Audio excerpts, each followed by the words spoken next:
The ancients taught that the universe in its entirety exists within you, not as a metaphor, not as a poetic fancy, but as a literal, fundamental truth. They did not say you simply contain a universe, they said you are the universe, experiencing itself through a human form. So the great question, the one that echoes in the silent moments of our lives, is this: if the entire kingdom is already ours, why do we spend our days as beggars, searching for scraps of validation and security outside our own skin?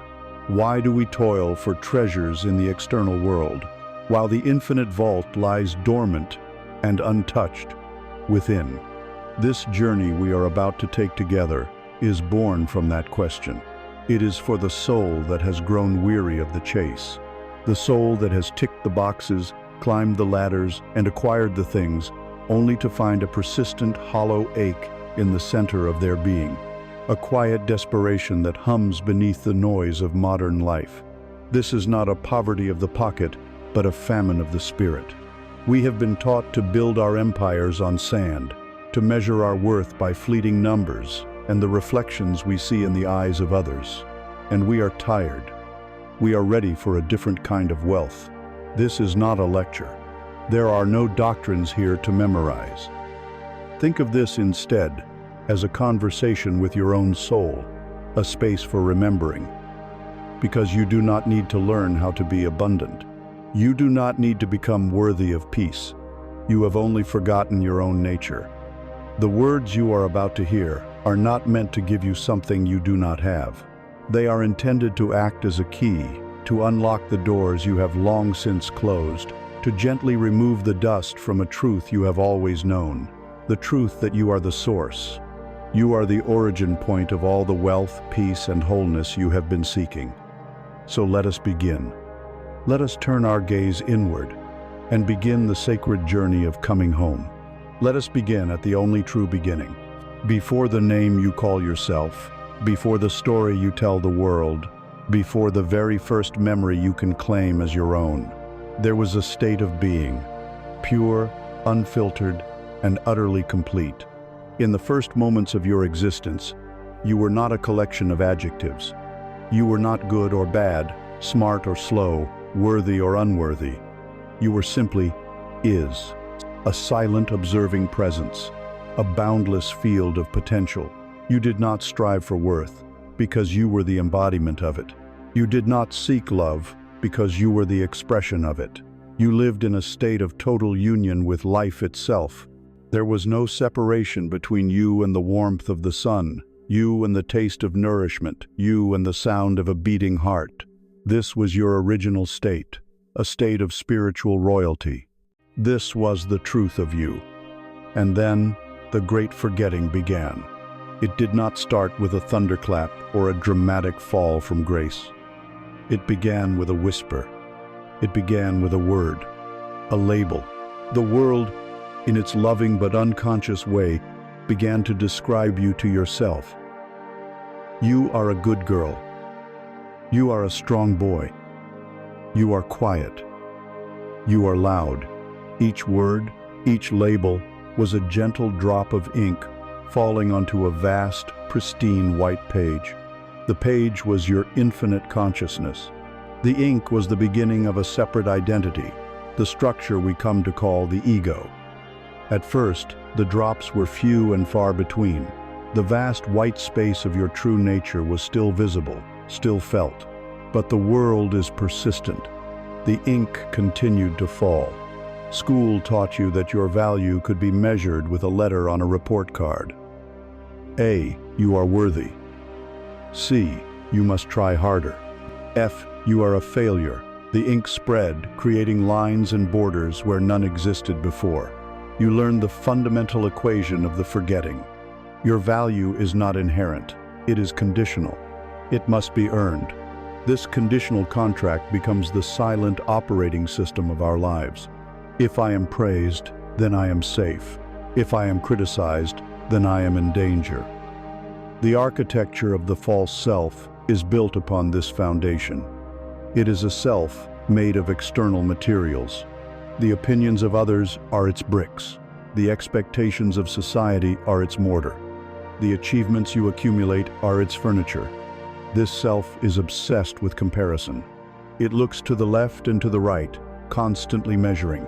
Does he have more? Is she prettier? Is their house bigger? Is their life better? The false self can never rest, because its existence depends entirely on these external, shifting metrics. It lives in a state of perpetual low-grade anxiety, because it knows on a deep instinctual level that it is a fraud. It knows that the bricks can crumble, the furniture can be repossessed, the praise can turn to blame in an instant. And so, we run. We spend our lives running, chasing, and accumulating, not for the joy of it, but to reinforce the fragile walls of this constructed identity. We chase the degree, the promotion, the partner, the perfect body, the next milestone on the horizon. Each achievement is a new coat of paint on a house we don't truly live in. It provides a momentary sense of relief, a fleeting feeling of solidity. For a week, a month, a year, we might feel that we have finally made it. We have finally gathered enough proof to convince ourselves and the world that we are whole. But the feeling never lasts, because it cannot. You cannot quench a spiritual thirst with material water. And so, an emptiness persists. A haunting feeling that no matter how much you acquire, something vital is still missing. This is the pain of the great forgetting. It is the soul's ache for its own forgotten vastness. It is the pristine paper, crying out from underneath 1,000 layers of ink. The metaphor is precise. Imagine that page now. It is no longer white. It is covered, from edge to edge, with the ink of your conditioning, the scribbles of your failures, the bold headlines of your successes, the fine print of your fears, the signatures of everyone who ever told you who you were. The ink is so thick, so total, that you have forgotten the paper ever existed. You look at the mess of lines and letters and you say, "This is me." You identify with the ink, you defend the ink, you polish the ink. You believe that your only choice is to try and rearrange the scribbles into a more pleasing pattern, or perhaps to add a few more impressive-looking words. This is the human predicament. We are trying to find peace within the chaos of the ink, while remaining completely unaware of the silent, perfect, and indestructible paper that holds it all. The paper is your true self, the silent, witnessing consciousness. It is not affected by the ink. It is not damaged by the words of failure, nor is it improved by the words of success. It simply is. It is the space in which the entire story of your life unfolds.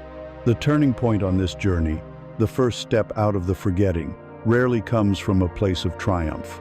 It does not arrive when you finally get everything you thought you wanted. On the contrary, it often rises from the ashes of your life.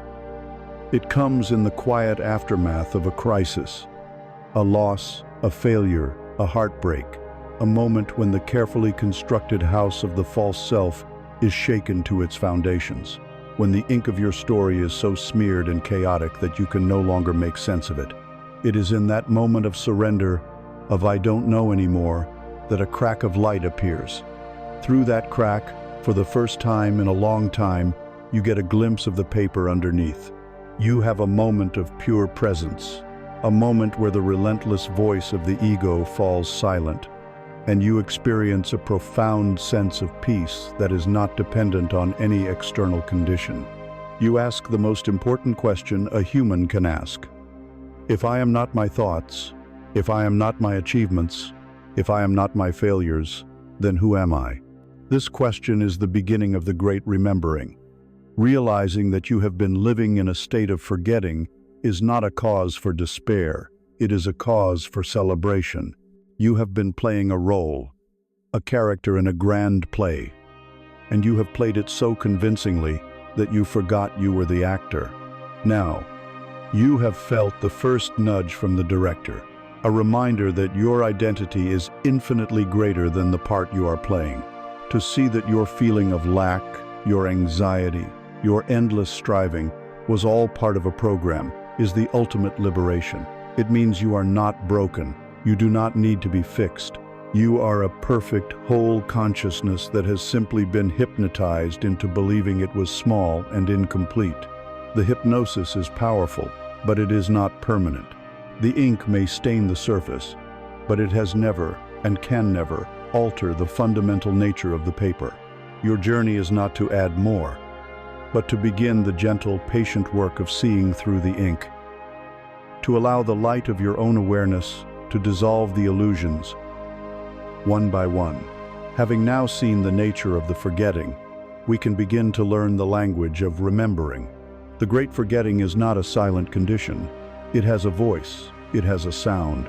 It is the constant, subtle hum beneath the surface of your daily life, a frequency so pervasive you have learned to mistake it for silence.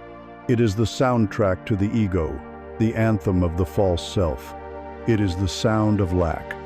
Listen closely. Even now, can you hear it? It is the quiet thrum of anxiety in your chest as you contemplate the future.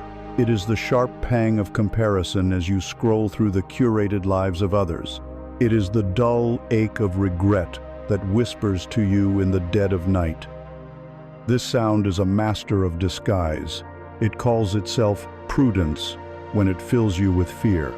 It calls itself ambition when it tells you to sacrifice your peace for productivity. It calls itself realism when it convinces you to shrink your dreams to fit the size of your current reality. But beneath all these masks, it is one single sound, one single message, repeated in 1,000 different ways. You are not enough, you do not have enough, and you are running out of time. Let us dissect this frequency.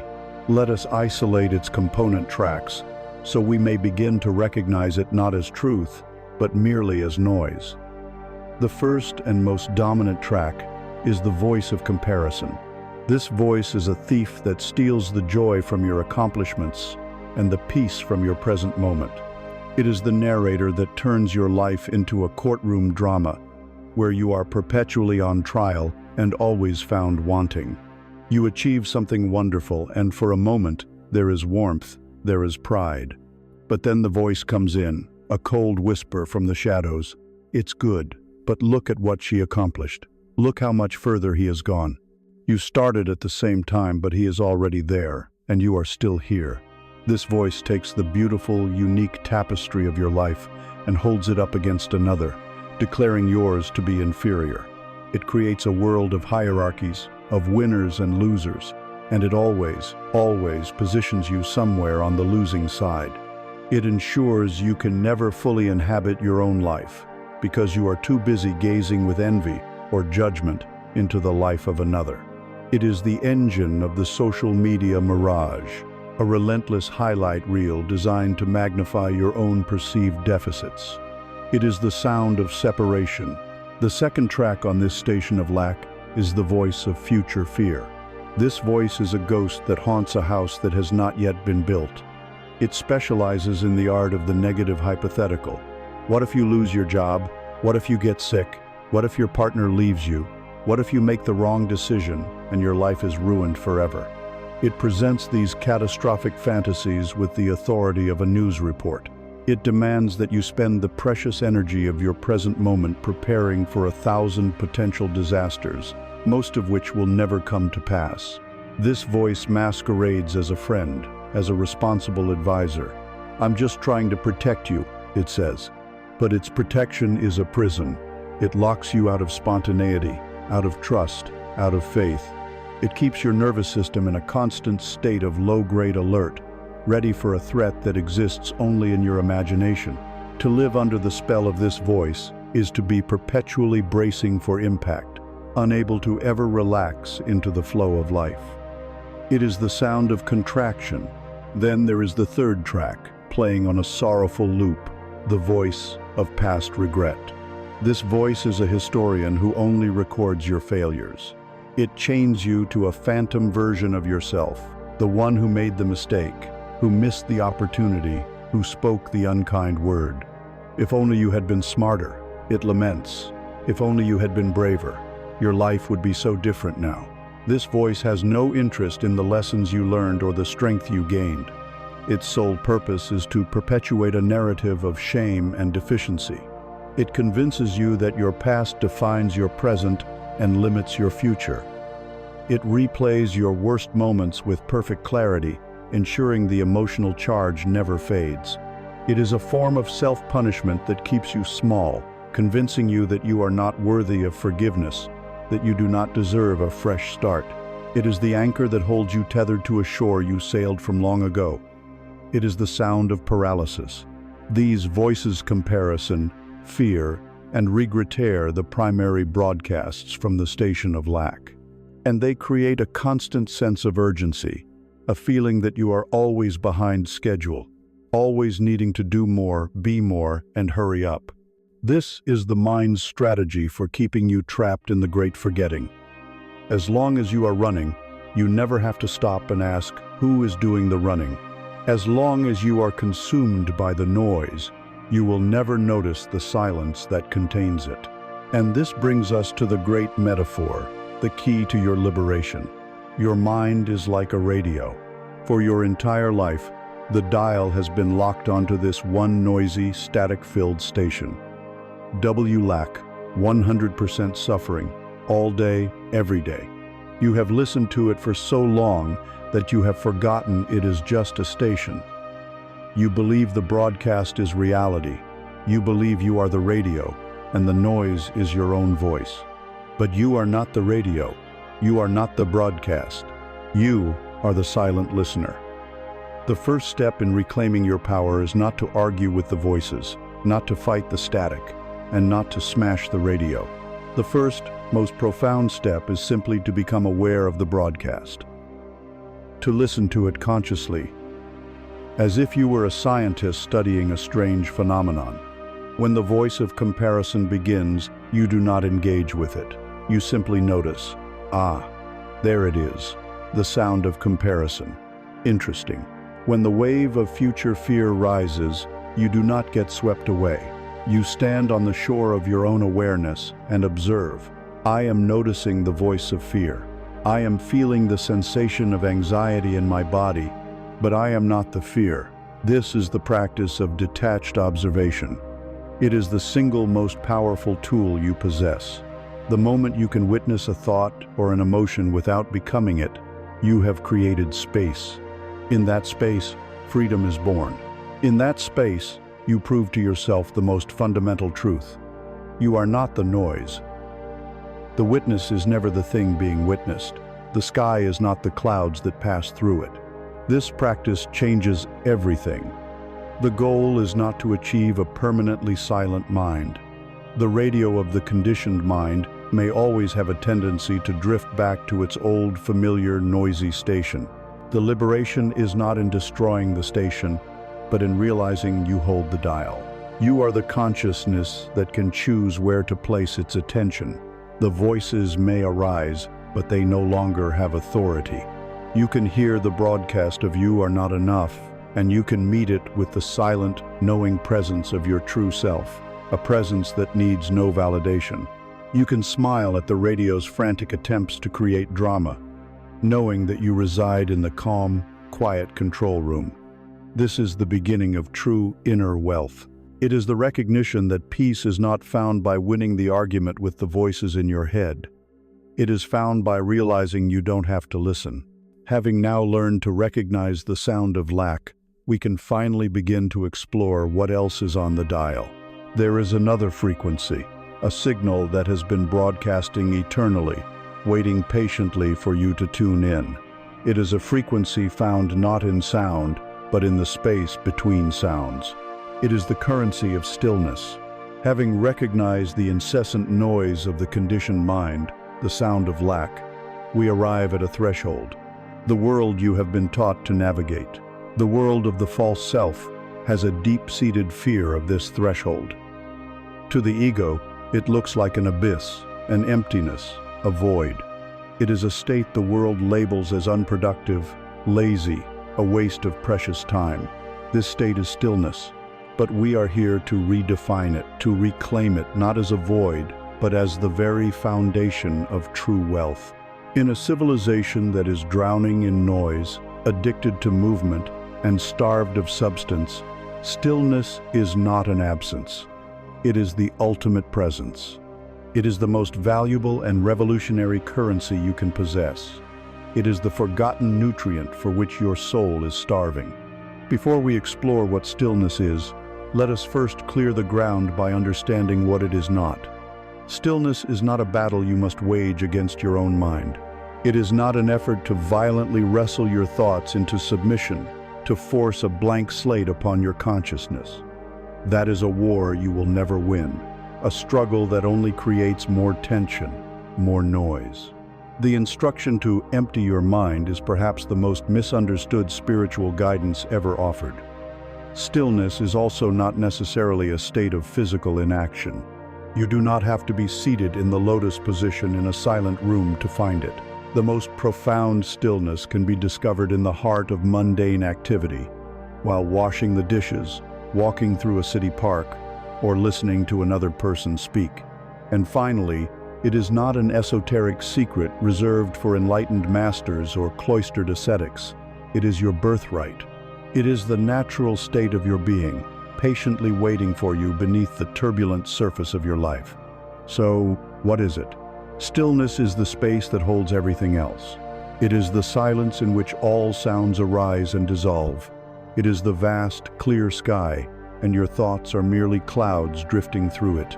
The practice of cultivating stillness is the practice of shifting your identification away from the clouds and toward the sky. It is the subtle but profound pivot from being lost in the drama of your thinking to resting in the quiet awareness that is effortlessly witnessing it all. It is the discovery of the gaps. No matter how frantic and crowded your mind may seem, there are always tiny pauses, microscopic moments of peace between one thought and the next. Stillness is learning to notice these gaps, to value them, to rest in them. With practice, these gaps begin to widen. The silence begins to take up more space than the noise. You begin to shift your anchor from the turbulent waves of thought to the calm, imperturbable depths of the ocean beneath. Let us return to the metaphor of the ground. The sound of lack, with its relentless anxieties and comparisons, is like a frantic, desperate farmer, constantly churning the soil, planting seeds of worry, doubt, and fear. The ground never has a moment to rest. It becomes depleted, exhausted, unable to bear true fruit. Stillness is the act of letting that ground lie fallow. It is the sacred pause. When you cease the frantic activity of sowing weeds, you allow the miraculous intelligence of the earth to do its work. You discover that the soil was never empty. It was always full of dormant seeds of a different kind, seeds of insight, creativity, wisdom, and intuition. These are the seeds that cannot be forced. They do not sprout in agitated ground. They germinate only in the quiet, receptive, and fertile soil of a stilled mind. This is why your greatest insights rarely come when you are trying to figure things out. They arrive as if by grace when you have surrendered the struggle. They appear in the shower, on a long drive, in the moments just before sleep, the moments when the frantic farmer has finally put down his tools and rested. This resting is not just a mental process, it is a deep, physiological healing. The constant noise of the ego mind keeps your body in a state of alert, the sympathetic nervous system perpetually engaged in a low-grade fight-or-flight response. This state consumes enormous amounts of energy, leading to burnout, exhaustion, and illness. Stillness is the master switch that shifts you into the parasympathetic state, the state of rest and digest. It is in this state that the body truly heals, regenerates, and restores itself. But the healing is deeper still. In the compassionate, non-judgmental space of stillness, tangled knots of old emotional pain are finally allowed to be. You are not trying to analyze them, fix them, or push them away. You are simply holding them in your vast, quiet awareness. And in being held, in being allowed to exist without resistance, they begin to lose their charge. They gently unravel, like a clenched fist slowly opening in a warm bath. You do not heal by fighting the darkness. You heal by flooding it with the gentle light of your still, conscious presence. How, then, do we enter this sacred space in a world designed to keep us out of it? The entry points are profoundly simple, available to you in any moment. The most immediate is the anchor of your own breath. For a moment, simply bring your full attention to the physical sensation of the air entering your nostrils, filling your lungs, and then gently leaving your body. You are not trying to change it. You are just feeling it. The breath is always in the present moment, and so it is a perfect, portable anchor to pull you out of the phantom worlds of past and future. Another entry point is to listen, not just to the obvious sounds around you, but to the silence that lies underneath them. Listen to the space between the notes. This active listening to silence itself has a profoundly quieting effect on the mind. Or you can simply feel the life inside your own body, the subtle tingling in your hands and feet, the gentle pulse of energy, the simple sensation of being alive. This inner body awareness is a direct portal to stillness. As you practice resting in this state, you make the most profound discovery of the spiritual journey. You realize that the wealth you were chasing in the external world was a pale imitation of the richness you are now discovering within. The frantic search for more money, more validation, more experiences begins to fall away, not because you reject it, but because it simply loses its appeal. It is like a child who loses interest in a plastic toy once they are shown a real diamond. In the stillness, you touch a quality of peace, a sense of wholeness that no external achievement can ever provide. You discover that security is not in a bank account, but in your connection to the unshakable ground of your own being. You find that love is not something to be acquired from another, but is the very fabric of the silent awareness that you are. Stillness, therefore, ceases to be a practice and becomes a refuge, a home. You see now that it was never an emptiness to be feared, but a doorway to be entered. It is the portal out of the prison of time and thought, and into the living, breathing, vibrant reality of what is. It is the gateway to the only point of power you will ever have, the eternal present moment. Through the gateway of stillness, we step out of the storm of mental noise and into a new landscape. But where exactly have we arrived? We have arrived at the only place that has ever truly existed. We have arrived in the now. The human mind, in its conditioned state, is a time machine of immense and tragic power. It is a ghost, perpetually haunting the graveyards of the past or anxiously scouting the mists of an imaginary future. This constant time travel is the primary source of all human suffering, for it rips us away from the one and only point where life is actually happening.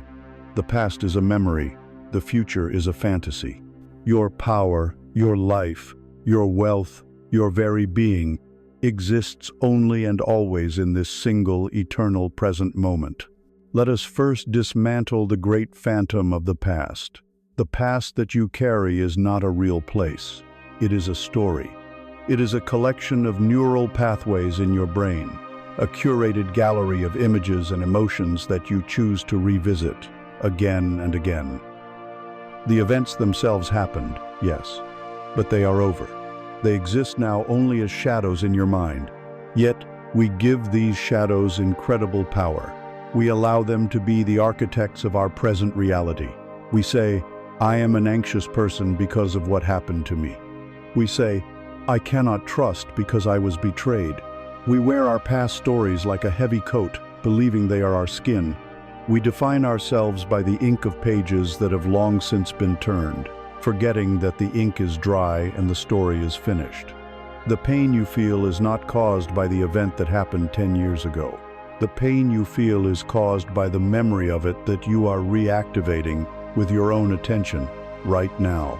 The past has no power over you other than the power you give it with your focus in this present moment. To be free is to understand this on the deepest level. The past is a ghost, and you do not have to keep inviting it into your home. Then there is the other phantom, the seductive mirage of the future. The future is a projection, a mental fantasy woven from the threads of memory and desire. It has no reality, It has never existed. Yet, how much of our precious living energy do we pour into it? We live our lives according to a devastating belief, the great "I will be happy when" syndrome. I will be at peace when I pay off the mortgage. I will feel secure when I get the promotion. I will be whole when I find a partner. I will finally relax when I retire. This turns the present moment, the only life we ever have, into a mere stepping stone, a means to an end. We treat the now as an obstacle to be overcome on the way to a fantasized future destination. We rush through our days, our meals, our conversations, our very lives, hoping to get to that magical point on the horizon where everything will finally be okay. But the horizon is, by its very nature, a line that you can never reach. As you move forward, it moves with you. And so, a life lived for the future is a life that is never truly lived at all. It is a perpetual state of arrival anxiety, forever chasing a tomorrow that never comes. Imagine your life as a magnificent, ancient book. The pages that you have already lived are written. You can go back and reread them. You can obsess over the plot twists. You can lament the mistakes your character made, but you cannot change a single word. The ink is dry. Those pages are the past. The pages yet to come are perfectly, immaculately blank. You can dream about what might be written on them. You can worry about the potential tragedies or fantasize about the triumphs. But you cannot read them. They do not exist yet. Those blank pages are the future. Your entire existence, your entire power to create, to feel, to live, to write the story itself, is concentrated on one single page. The page you are on right now. To be awake is to give your full, undivided attention to the texture of this page, to the feeling of the pen in your hand, to the word that is forming in this very moment. This is where your life is. Everything else is either a memory or a dream. What is the quality of this present moment when you finally pull your attention away from the phantoms of time? It is shockingly simple. It is not a grand, dramatic story. It is the feeling of your breath moving in and out of your body. It is the sensation of the chair supporting your weight. It is the pattern of light on the wall, the distant sound of traffic, the feeling of warmth or coolness on your skin. This is reality. It is direct, sensory, and alive. It is free from problems. Problems cannot exist in the now. They need time. A problem is the mental story you create about a situation, your judgment that this should not be happening, and your fear about what it might mean for the future. The situation itself, in the present moment, is always neutral. It simply is. When you drop out of the mental narrative and into direct sensory perception, the problem dissolves. There is only this moment and your ability to meet it. This is not a call to passive acceptance. On the contrary, the now is the ultimate point of creation. It is the only place from which you can effectively shape your life. Your state of being in this present moment is the seed that you plant for the moments that follow. If your present moment is filled with the energy of anxiety about the future, you are actively creating a future that will contain more things to be anxious about. You are broadcasting a frequency of fear, and the universe, in its impersonal wisdom, will match that frequency. If, however, you can bring a state of peace, presence, and gratitude into this moment, right now, even amidst challenging circumstances, you are planting a different kind of seed. You are broadcasting a frequency of wholeness. From that frequency, inspired actions arise, elegant solutions appear, and the future unfolds in a way that reflects your present state of consciousness. True manifestation is not about desperately wanting something in the future. It is about embodying the feeling of its fulfillment in the now. This is the essence of spiritual wealth. It is not a destination you will one day arrive at. It is the treasure you unearth the moment you stop seeking and start being. The richness is in the quality of your awareness in this moment, the profound peace that is available underneath the mental chatter, the simple miracle of being alive, of having a body that breathes, a heart that beats, When you are fully present, you realize you lack nothing. The universe is pouring its abundance into you through your senses in every single moment. The warmth, the light, the air, the life. To access this wealth requires you to anchor yourself firmly on this page of the book of life. You must have a way to pull your consciousness out of the treacherous currents of psychological time. The most powerful, reliable, and sacred anchor you possess is the one thing that can only ever exist in the now. It is your physical body. It is the living temple that houses your consciousness, the sacred vessel through which you experience all of life. We have arrived at the threshold of the now, the only place where life truly exists. But in a world that pulls our attention into the phantom realms of past and future, how do we remain here? How do we anchor ourselves in this reality when the currents of conditioned thought are so strong? The answer is not found in another thought, another concept, or another belief. The answer is the very ground beneath your feet, the air in your lungs, the beat of your own heart. Your most powerful, faithful, and sacred anchor to the present moment is your physical body. For most of our lives, we treat the body as a possession, and often a problematic one. It is a vehicle to transport our minds from one appointment to the next. It is a project to be endlessly improved, sculpted, and disciplined. It is a source of frustration, with its aches, its aging, its inevitable decay. We live in our heads, disconnected, treating the body as little more than a walking servant to the tyrannical mind. But this is a profound misunderstanding of its sacred purpose. Your body is not a machine. It is a vessel of living intelligence, a temple of consciousness, and the only tool you have that exists, unfailingly, in the now. Consider the fundamental difference between your mind and your body. Your mind is a relentless time traveler. It can, in an instant, leap back 20 years to agonize over a mistake, or jump forward 50 years to worry about old age. It lives in a world of ghosts and fantasies. Your body, however, is impeccably honest. It knows no time but the present. Try for a moment to feel the breath you took yesterday. You cannot. Try to feel a footstep you will take tomorrow. It is impossible. The body's language is one of immediate, tangible sensation, and sensation can only ever occur now. The warmth on your skin is now. The feeling of gravity is now. The subtle hum of life within your cells is now.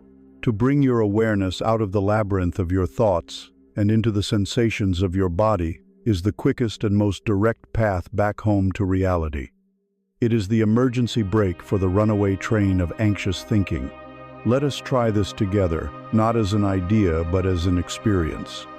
Wherever you are, allow your attention to descend from your head like a gentle waterfall and flow down into your body. Let it fill the space within your own skin. You don't need to change anything. Simply notice. Begin with your hands. Without looking at them, can you feel that they are there? Can you feel the subtle tingling, the aliveness, the faint vibration within them? This is not a thought. This is a direct perception of the life force that animates you. This feeling of aliveness is the beginning of reconnecting with what mystics call the inner body, or the energy body. Now, bring your awareness to your feet. Feel the points of contact with the floor or the earth. Feel the solidity, the pressure, the texture. Feel the grounding pull of gravity, a constant loving embrace from the planet. You are here. You are supported. Let your awareness travel up your legs, into your torso. Feel the gentle rise and fall of your abdomen as you breathe. This simple, rhythmic movement is the tide of life, washing through you, cleansing and nourishing you, without any effort on your part. It is a gift, happening right now. And then, listen inwardly for the steady, faithful rhythm of your own heart. Thump, thump, thump, thump. A constant, reliable drumbeat in the center of your being. A reminder that you are alive, that you are part of the great dance of existence. To inhabit your body in this way is to transform it from an object into a temple. The metaphor is precise. A temple is a sacred space that houses something divine. The divine presence living in your temple is life itself, the same consciousness that animates the entire universe. When you see your body as a temple, your relationship to it changes completely. The breath is no longer just a biological function, it becomes a wordless prayer. The inhale is an act of receiving the gift of life from the cosmos. The exhale is an act of surrendering, of giving yourself back to the world. Each breath becomes a perfect, complete cycle of giving and receiving. Sensations are no longer annoyances or distractions. They become messages from the temple's innate intelligence. A pang of pain is not a punishment. It is a messenger asking for your gentle attention. An area of chronic tension is not a flaw. It is a place where you are holding on to an old story, a place that is asking to be released. Pleasure is not a guilty indulgence. It is the temple celebrating its own aliveness, inviting you to celebrate with it. Even the act of eating becomes a sacred offering, nourishing the vessel that allows you to experience this world. Furthermore, this temple is not just a passive container. It is an extraordinarily sensitive instrument, an energetic barometer of immense wisdom. Have you ever had a gut feeling about a person or a situation? A sense of unease or rightness that you couldn't logically explain? That is the intelligence of the body speaking to you. Your analytical mind can be deceived.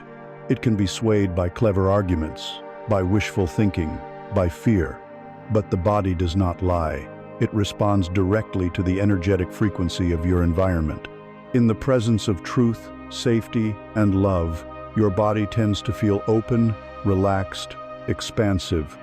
In the presence of falsehood, danger, or inauthenticity, it tends to feel tight, contracted, and heavy. Learning to listen to and trust these subtle, physical signals is to reclaim your own inner guidance system. It is a form of wisdom that is older and deeper than thought. It is the wealth of intuition, the ability to navigate life not just with your head, but with the full intelligence of your being. As you become more accustomed to resting your awareness inside this temple, a remarkable shift in perception can begin to occur. As you focus on the inner aliveness, the tingling energy field within your hands, your feet, your entire body, the feeling of solidity starts to dissolve. The hard edges of the body, the sense of it being a dense, separate object, begin to feel more porous, more transparent.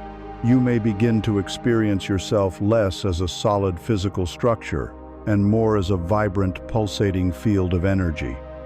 This is not a hallucination. You are simply perceiving a deeper level of reality. Physicists tell us that what we perceive as solid matter is, at the subatomic level, more than 99.9% empty space, filled with vibrating fields of energy.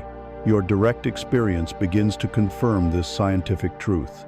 You start to feel yourself not as a nuna solid static thing, but as a verba process, a vibration, a dance of energy. This direct, felt experience is the perfect bridge from the personal to the universal. In feeling your own body as a field of energy, you begin to intuit a profound truth. Perhaps everything else is energy too. Perhaps the chair you are sitting on, the air you are breathing, the entire universe is made of this same, single, vibrating substance.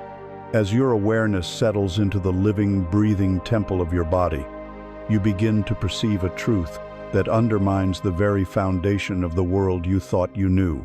The feeling of yourself as a solid, separate object begins to dissolve, replaced by the direct sensation of being a vibrant, pulsating field of energy.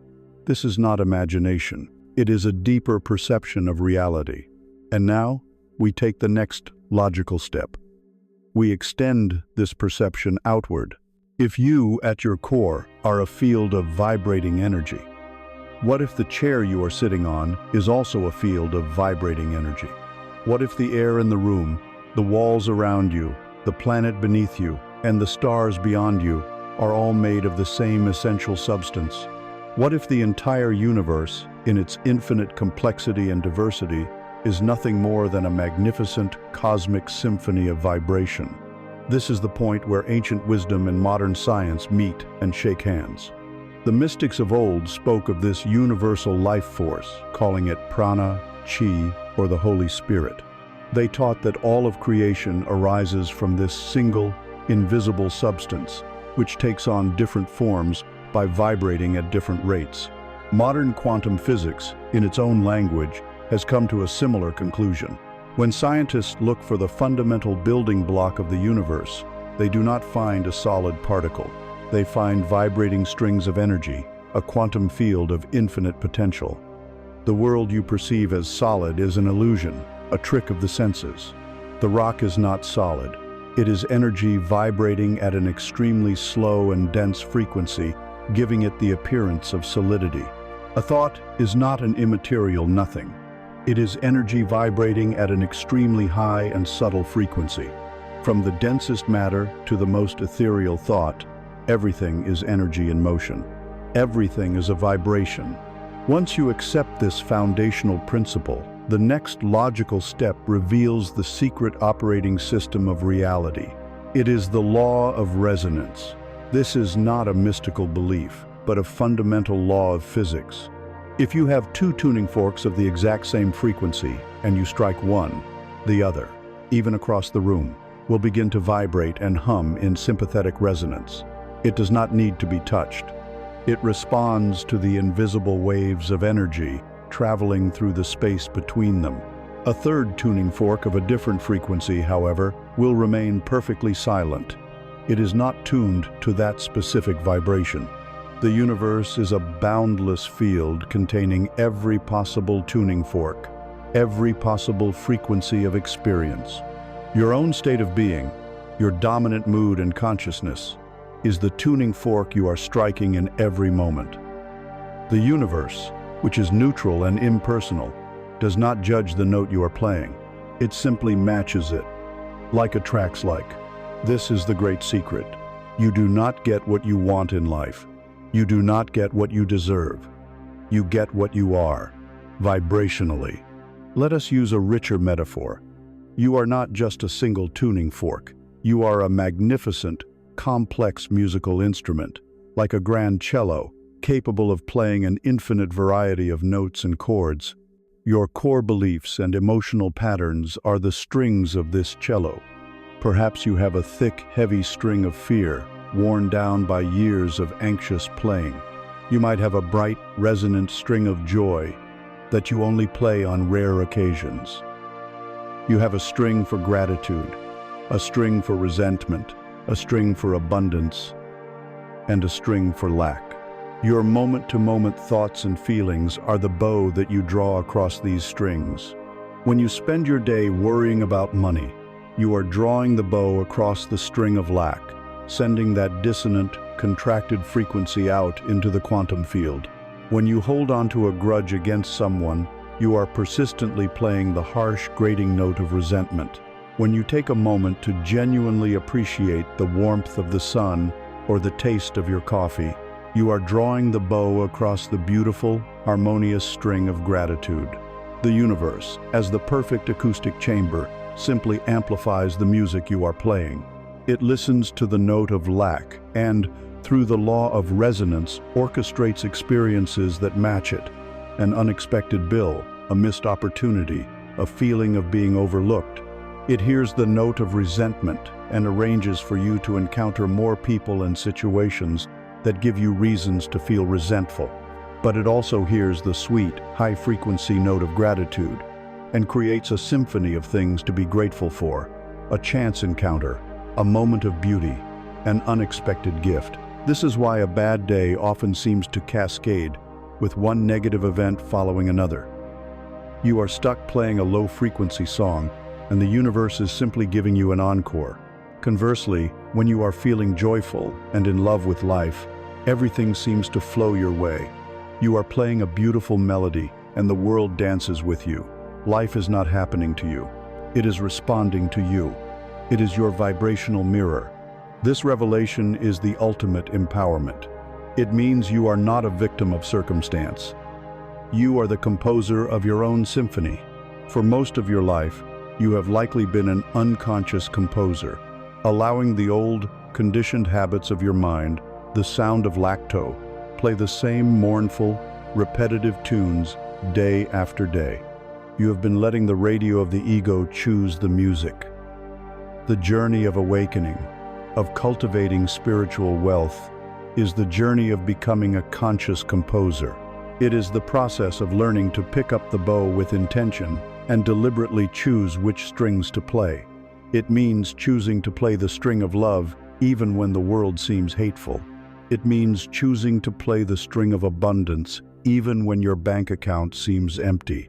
It means choosing to play the string of peace even when your environment is chaotic. This is not about pretending or being dishonest.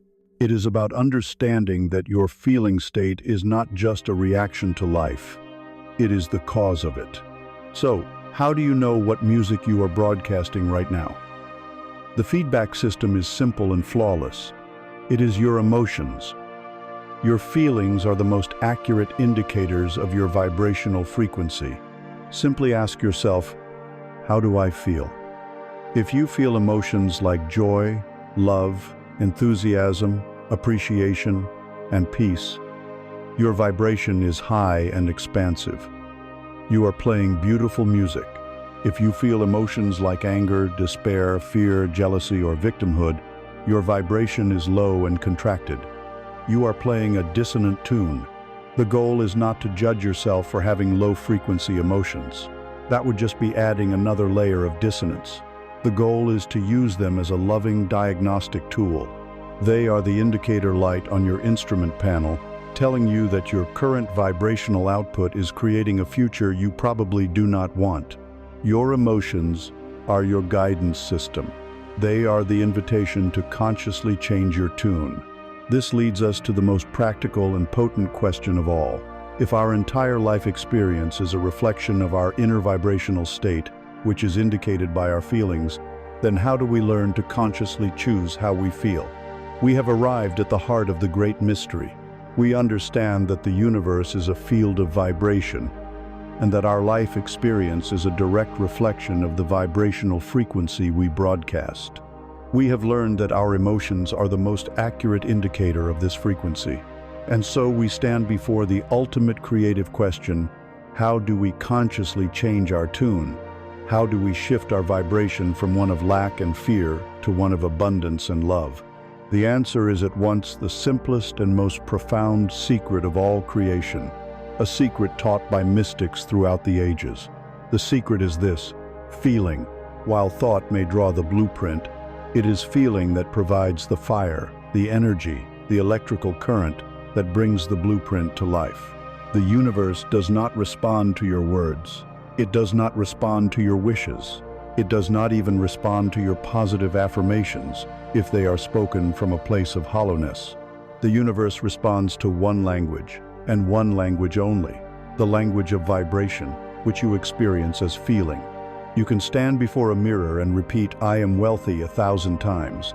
But if you feel the sting of poverty, if your body is contracted with the anxiety of lack, the universe completely disregards the words. It hears only the feeling. It hears the loud, clear, desperate broadcast of "I do not have enough," and in its perfect, impersonal wisdom, it gives you more experiences that match that feeling. It brings you more reasons to feel poor. This is why so many attempts at positive thinking fail and lead to disillusionment. It is because people are trying to paint a beautiful picture with an empty brush. The paint, the substance, the power is in the feeling. The great secret, therefore, is to learn the art of assuming the feeling of the wish fulfilled. This is a radical inversion of the way we are taught to live. The world teaches us to see something and then feel a reaction to it. You see the money in your account, and then you feel secure. You receive the praise, and then you feel worthy. You find the partner, and then you feel loved. This is living as an effect. The path of the conscious creator is to reverse this process. You learn to generate the feeling first, and then you allow the external world to rearrange itself to match it. You become the cause. This is not about fantasizing about a future where you will be happy. It is about accessing the happiness, the peace, the security, the love, right now, in this moment, by embodying the feeling that your desire is already an accomplished fact. Let us walk through this sacred act of creation. First, you must know what you desire, but more importantly, you must know the feeling behind the desire. If you desire more money, what is the feeling you are truly seeking? Is it freedom? Is it security? Is it the joy of generosity? Is it relief? Isolate that core feeling. That is your target. Now, find a quiet space. Close your eyes. And in your imagination, construct a simple, short scene. A single event that would imply your desire has already been fulfilled. Do not imagine it happening in the distant future. Imagine it is happening now or has just happened. Perhaps you are looking at your bank statement and feeling a profound sense of calm relief. Perhaps you are having a conversation with a friend and you say, "Isn't it wonderful? I have never felt so secure." Now comes the crucial part. Do not just watch this scene as if it were a movie. Step into it, inhabit it. What would you actually feel in that moment? Let that feeling rise up in your body now. If it is relief, allow your shoulders to drop. Let out a deep sigh. Let the muscles in your stomach unclench. Feel the wave of calm wash over you. If it is joy, allow a genuine smile to form on your face. Feel the warmth spreading in your chest. If it is gratitude, let the feeling of thankfulness well up in your heart. Dwell in this feeling. Marinate in it. Let it saturate every cell of your being. This is not wishful thinking. This is a creative act. You are generating a new vibrational signature. You are striking a new tuning fork. You are playing a new song. Your feeling state is a powerful magnet. For your whole life, by default, you have likely been generating feelings of lack, worry, and frustration. And so, your magnet has been faithfully attracting more evidence of lack, worry, and frustration from the infinite field of potential. It has been like setting your magnet to attract rusty nails and scrap metal. The practice of assuming the feeling of the wish fulfilled is the act of consciously repolarizing your magnet. When you, through this inner discipline, cultivate the genuine feeling of abundance and peace, you change your magnetic signature. You begin to attract people, opportunities, ideas, and synchronicities that resonate with abundance and peace. You will be in the right place at the right time. You will overhear the right conversation. You will have a sudden, inspired idea. The universe will conspire to bring you the physical reflection of the inner state you have cultivated. This is not magic. It is physics. The greatest objection the logical mind will raise is this: but isn't this delusional? How can I feel wealthy when the bills are piling up? How can I feel loved when I am alone? This is the tyranny of the senses. It is the belief that the current reality is the only reality. The spiritual creator does not deny the facts of the current situation.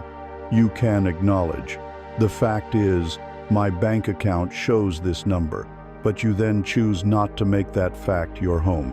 You do not feed it your precious emotional energy. You acknowledge the fact, but you live, emotionally and vibrationally, in the reality of your fulfilled desire. This is a declaration of independence from your circumstances. It is a radical act of faith that says, my inner world is the cause, and the outer world is the effect. I will no longer allow the effect to dictate the cause. If generating the full feeling of your grandest desire seems too difficult at first, then start small. The universe responds to the genuineness of a feeling, not its magnitude. Can you find one thing, right now, to feel truly grateful for? It could be the comfort of the chair you're in, the memory of a beautiful sunset, the existence of music, the fact that you are breathing without effort. Find that one small thing and pour your attention into the genuine feeling of gratitude it produces. That feeling, however small, is a seed. It is a high-frequency vibration. Nurture it. Revisit it throughout your day. That seed of genuine feeling is infinitely more powerful than a grand affirmation that feels like a lie. From that one small seed, a mighty forest of abundance can grow. This practice is simple, but it is not always easy. It requires discipline. It requires you to become the master of your own inner attention. But there is a deeper challenge we must address. What happens when the feeling we are trying to overcome is not just a habit of negative thinking, but the presence of deep, authentic pain? What about the residue of past trauma, the sting of betrayal, or the profound ache of grief? How can one simply assume a new feeling when the body and soul are saturated with the very real sensation of suffering? To ignore this question would be a form of spiritual bypassing. Therefore, before we can become true masters of creation, we must first become masters of healing. We must learn the sacred art of turning our greatest wounds into our greatest strengths. We must learn the alchemy of pain. It is a beautiful and powerful thing to learn that you can create your reality by assuming the feeling of your wish fulfilled. But we must be honest. We must be humble. There are times in every human life when the feeling that is present is not a fleeting negativity, but a deep and heavy pain, a grief that shatters your world, a betrayal that hollows you out, a fear so profound it seems to poison the very air you breathe. In these moments, any attempt to simply paper over the pain with a positive feeling is not only ineffective, it is a form of violence against your own soul. It is a denial of your own sacred truth. So, what do we do then? What is the path when the landscape of our heart is a smoking ruin? It is here that we move beyond simple creation and into the sacred art of transmutation. It is here that we learn the alchemy of pain. Our first, most deeply ingrained instinct is to treat pain as an enemy. We believe it is a sign that something has gone horribly wrong.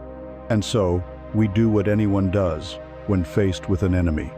We fight it, we flee from it, or we freeze. We fight it with anger and blame, creating stories of injustice that keep the wounds fresh.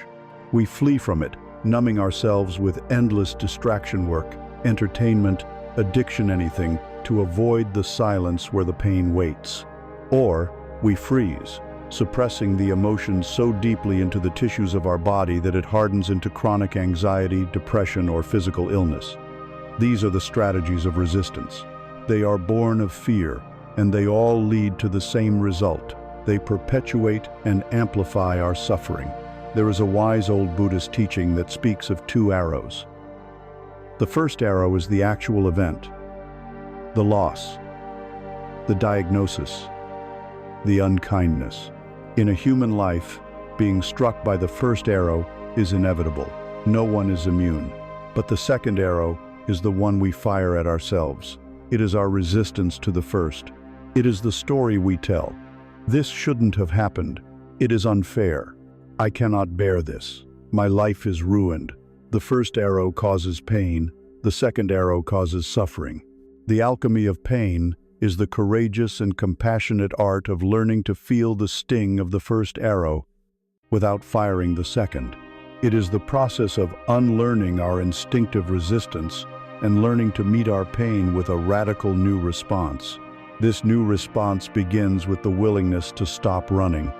It requires a quiet courage. It is the decision to turn around gently and face what is there. This is not an act of intellect. You cannot figure out your pain. You must feel it. The alchemical process begins by moving your attention out of the story in your head and into the raw sensation in your body. So, I invite you, if you are willing, to bring to mind a pain that you carry, and instead of focusing on the story of who did what and why, ask a simpler question. Where do I feel this in my body? Is it a tightness in your throat, a hollow ache in your chest, a fiery knot in your stomach, a heavy weight on your shoulders? Locate the pure, physical sensation of the emotion before the mind has labeled it. Now, take the second step of the alchemical process. Begin to breathe into that sensation. Imagine your breath is a current of warm liquid light, and with each inhale, you are directing that light not to fight the sensation, not to force it away, but simply to surround it, to hold it, to bring space to it.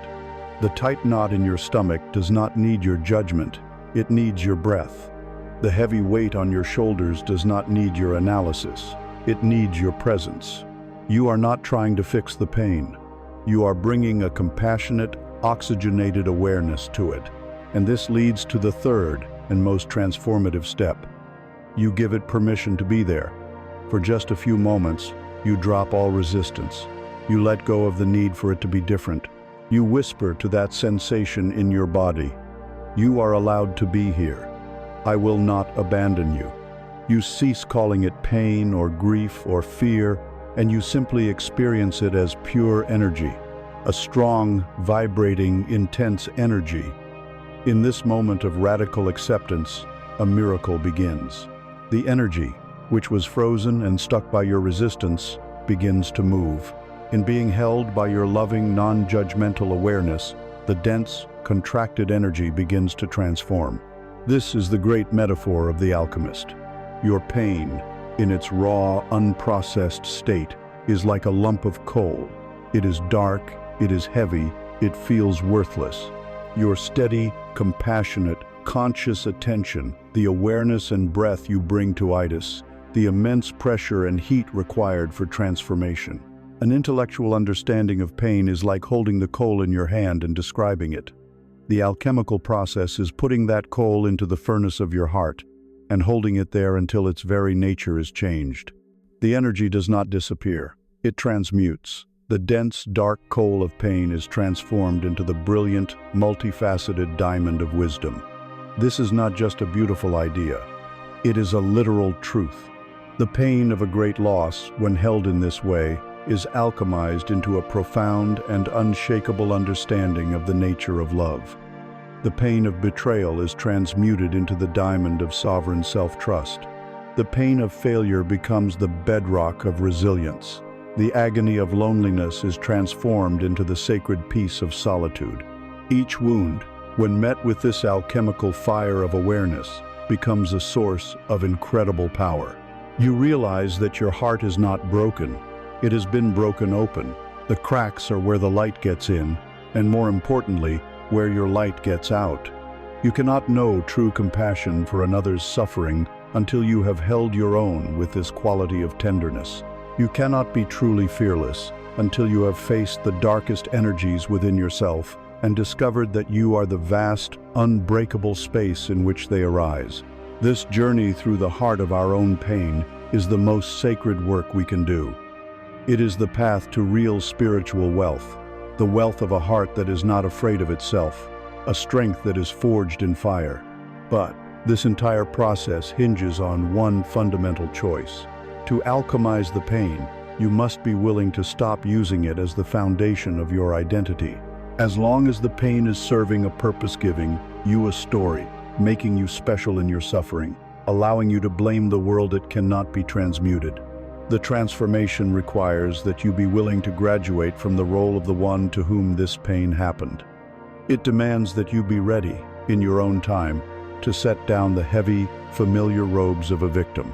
We have walked through the sacred fire of our own pain, learning to meet it with the alchemical power of our own loving awareness. We have seen that within our deepest wounds lie our greatest strengths. But there is a final, subtle trap that can keep us bound to our suffering, even as we seek to heal it. It is an identity, a story, a heavy and familiar garment that can feel perversely comfortable. It is the robe of the victim. Before we proceed, let it be known that this is one of the most challenging and courageous steps on the spiritual path. This is not a conversation about blame. You are never to blame for the pain that was inflicted upon you. Your wounds are valid. Your experience is real. This is a conversation about power. It is about the moment you decide that your wounds will no longer define you. It is about the moment you realize that holding on to the story of victimhood is to willingly give away the keys to your own kingdom. What is this victim consciousness? It is a subtle poison that seeps into our perception of the world. It is a mindset that constantly places the source of our experience outside of ourselves. Its native language is blame. It says, "He made me angry. She ruined my confidence. This situation is preventing me from being happy." In this worldview, you are a passive object, and the people and circumstances around you are the active subjects, doing things to you. The locus of power is always external. This naturally leads to a pervasive feeling of powerlessness, a sense that you are adrift in a hostile ocean at the mercy of unpredictable waves. Life is something that happens to you, not something that flows from you or for you. To let go of this identity, we must be radically honest with ourselves and acknowledge its secret payoffs. Why would anyone cling to such a powerless state? Because, in a way, it is safe. To be a victim is to have a simple, ready-made story for your life. It gives you a clear villain and a clear, righteous role for yourself. It can garner sympathy and attention from others. Most significantly, it absolves you of the terrifying responsibility of your own creative power. If your unhappiness is someone else's fault, then you don't have to do the hard work of changing your inner state. You can simply wait, in a state of righteous resentment, for the world or for other people to change, to apologize, or to fix what they broke. This waiting can last a lifetime. This is the subtle prison of victimhood. It feels like a safe harbor, but it is actually the place where your power goes to die. Herein lies the crucial distinction. There is a vast difference between the real pain you have experienced and the identity of victimhood you may have built around it. The pain is a clean wound. The victimhood is the story of powerlessness you superimpose upon that wound, an infection that prevents it from ever truly healing. To drop the robes of a victim is not to deny your pain. It is to honor your pain so much that you refuse to let it be the final word on who you are. It is to say, yes, this terrible thing happened. I feel the pain of it, and I am the one who gets to decide what it means. I am the one who chooses how I will move forward from here. The event does not define me. My response to the event is what defines me. Let us use the metaphor of a ship at sea. The victim mind is like a person on a rudderless ship being tossed about in a storm. The waves are high, the wind is howling. This person is below deck, crying, complaining about the storm, cursing the ocean for its cruelty, feeling utterly helpless. They see themselves as a victim of the weather. Their entire experience is one of fear and powerlessness. The Creator's mind belongs to the captain of that same ship, in the very same storm. The captain feels the rocking of the waves and the force of the wind, but her attention is not on complaining about the storm. Her attention is on the rudder and the sails.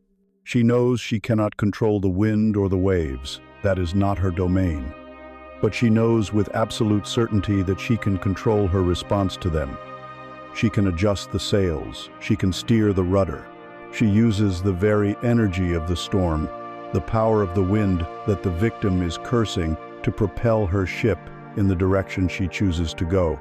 The storm is no longer a personal assault. It is simply energy. The Creator understands that while they cannot control life's circumstances, they have absolute sovereignty over their response. The conscious choice to drop the robes of a victim and step into the role of the captain is the act of taking 100% responsibility for your experience. This is perhaps the most misunderstood concept in personal development. Responsibility is not the same as fault or blame. It is not about saying you are to blame for the bad things that have happened. Radical responsibility is the reclaiming of your power. It is the declaration that you are the source of the meaning you give to events. You are the source of your emotional state. It is the moment you walk up from below deck and place your hands firmly on the ship's wheel. It is a declaration of spiritual sovereignty. It says, "From this moment forward, my inner state is my own. No person, no memory, and no circumstance has the power to determine how I feel unless I grant it that power. I am the captain of my soul." This can feel like a monumental shift, so let us make it practical. Think of a situation in your life where you feel a sense of blame or resentment. A situation where you feel life has been unfair to you. Acknowledge the validity of your pain.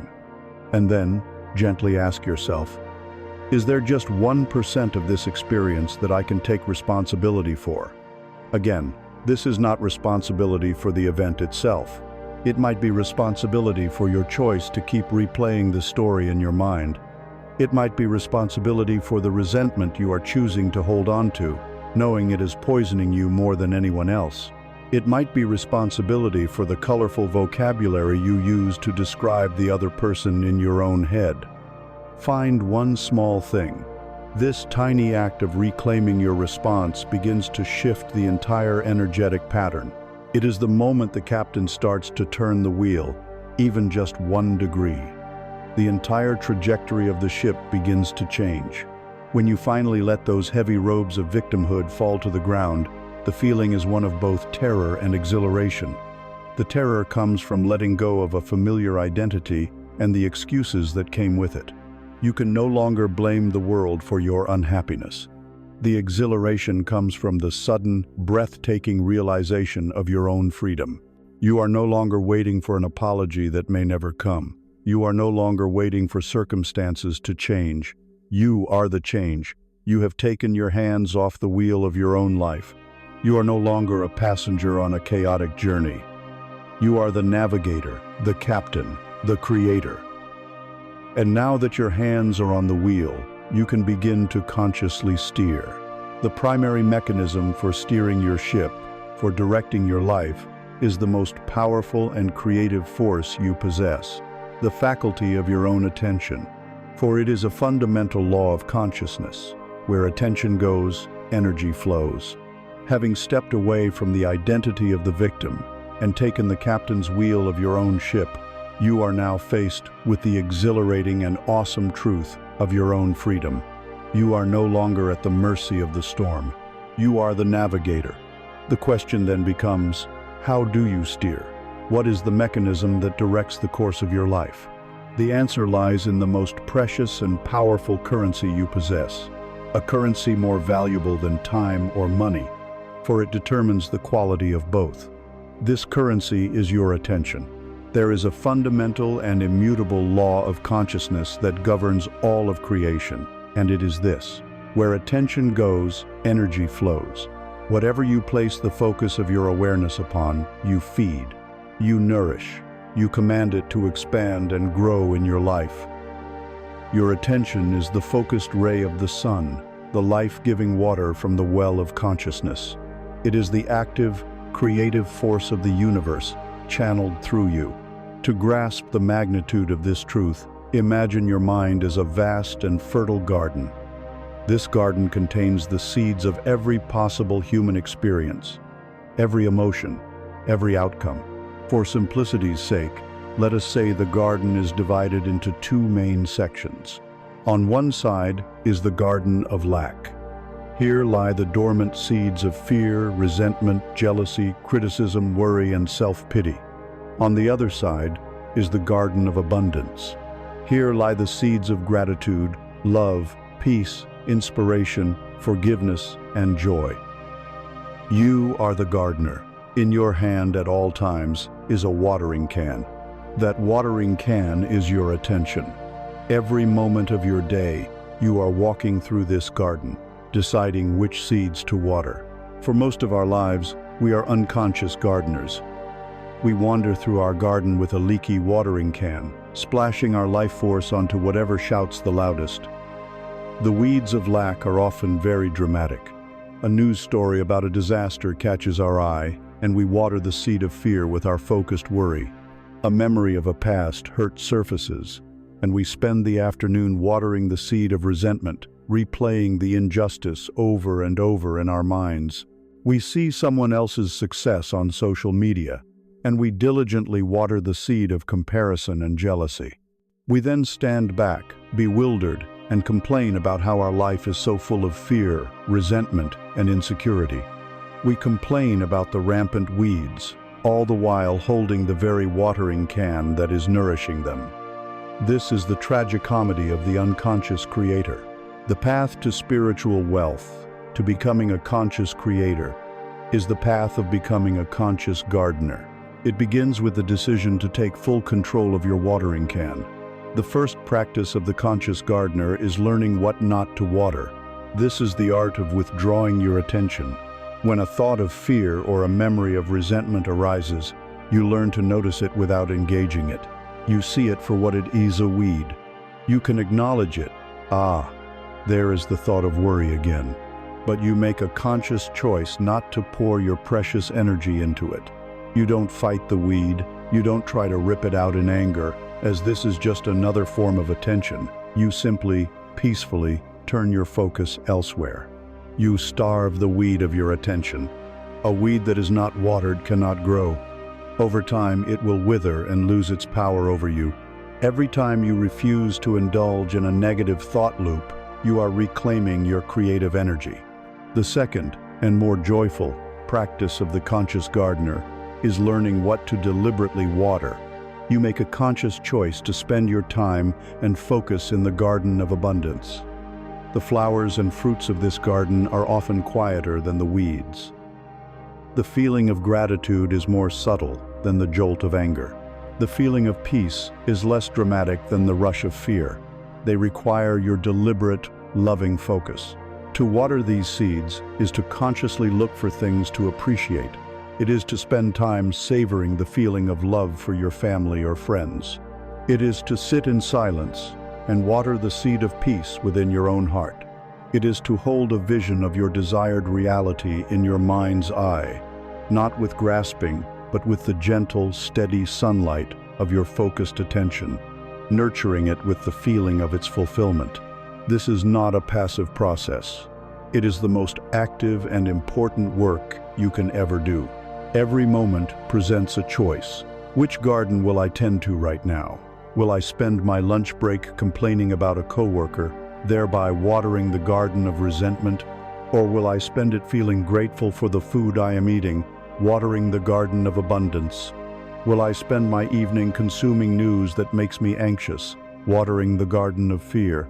Or will I read a book that inspires me or have a conversation that uplifts me, watering the garden of wisdom and connection? Your life is the sum total of these small moment-to-moment choices of attention. A little water every day will grow a magnificent forest over time. This principle connects directly to the vibrational nature of the universe. When you place your attention on a thought or feeling, you are activating that frequency within your being. You are striking that tuning fork. The longer and more consistently you hold your attention on something, the more you stabilize that vibration. It becomes your dominant frequency, your home note. If you consistently focus on what is wrong with the world, on your past grievances, on your future fears, you stabilize the vibration of lack. This becomes your point of attraction, and the universe faithfully mirrors this reality back to you.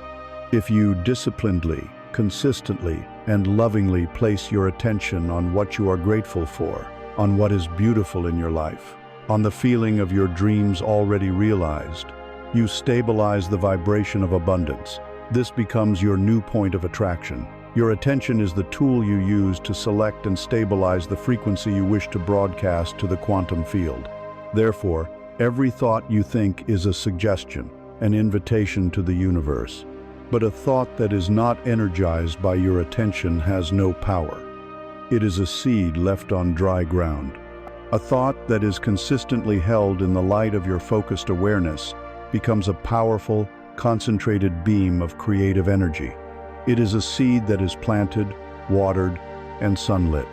It has no choice but to germinate and grow into a corresponding reality. Understanding this, you realize the immense, sacred power that you wield in every moment.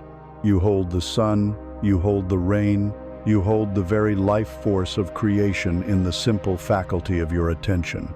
The question is no longer, how do I get what I want? The question becomes, what am I choosing to grow in the sacred garden of my life? Knowing now that your attention is the force that makes things grow, the next logical step is to become a master at choosing and planting the right seeds from the very beginning.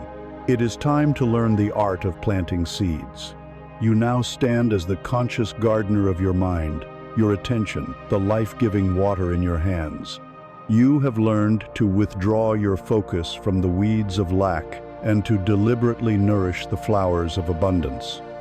We now move from the general art of gardening to the specific, sacred skill of the sower.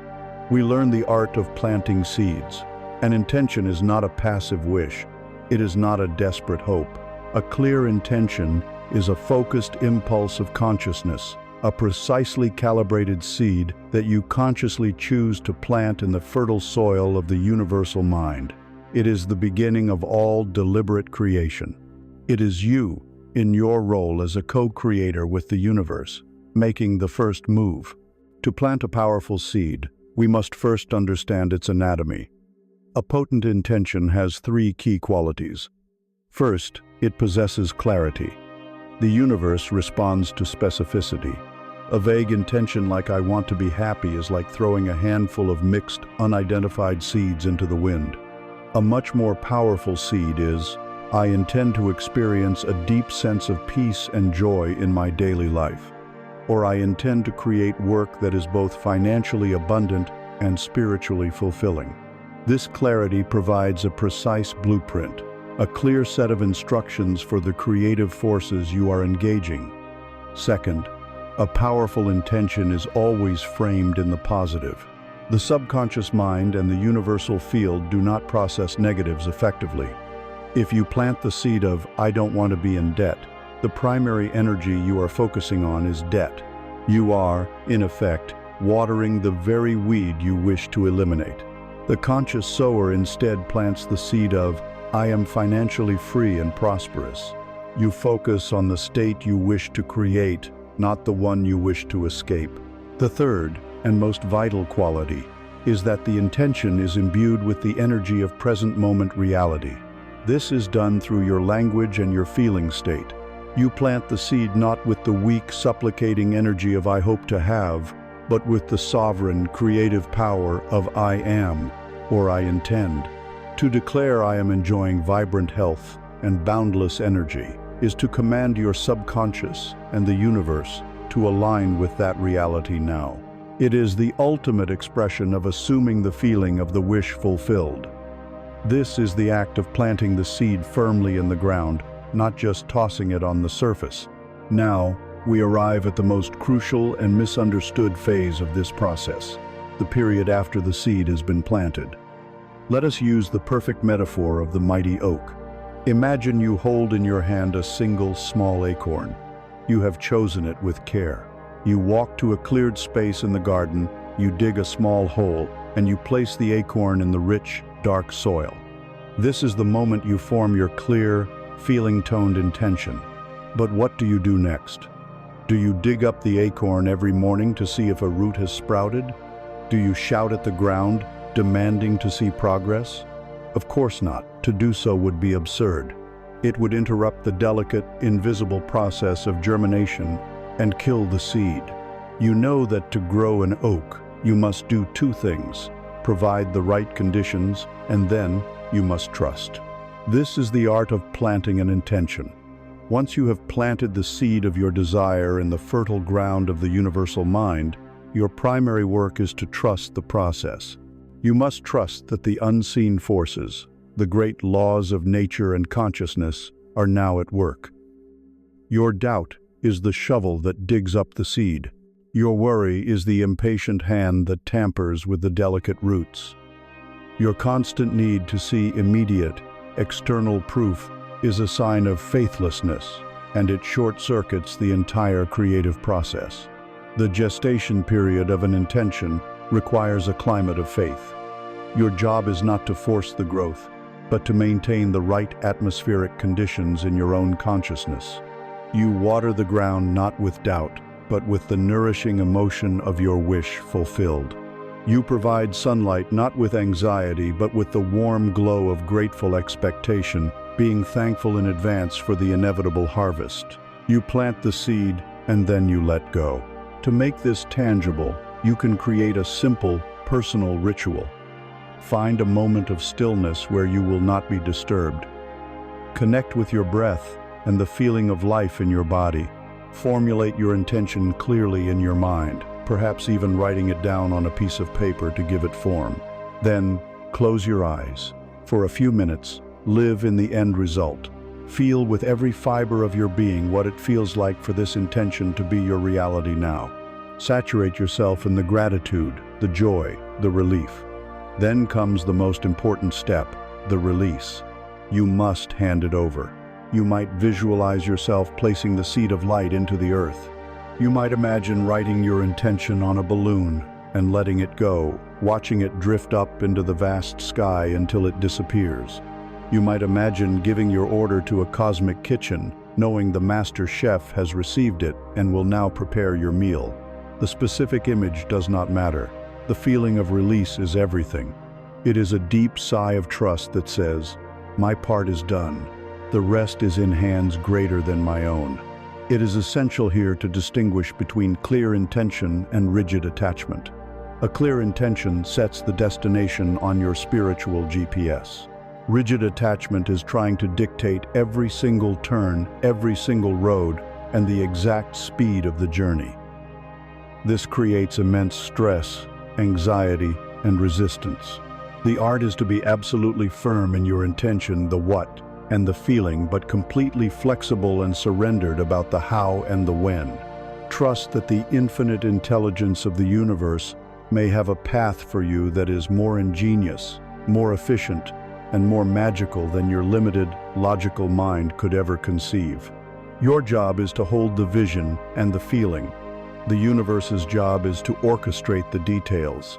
Your attachment to a specific outcome is another way of digging up the seed to see if it's growing according to your limited plan.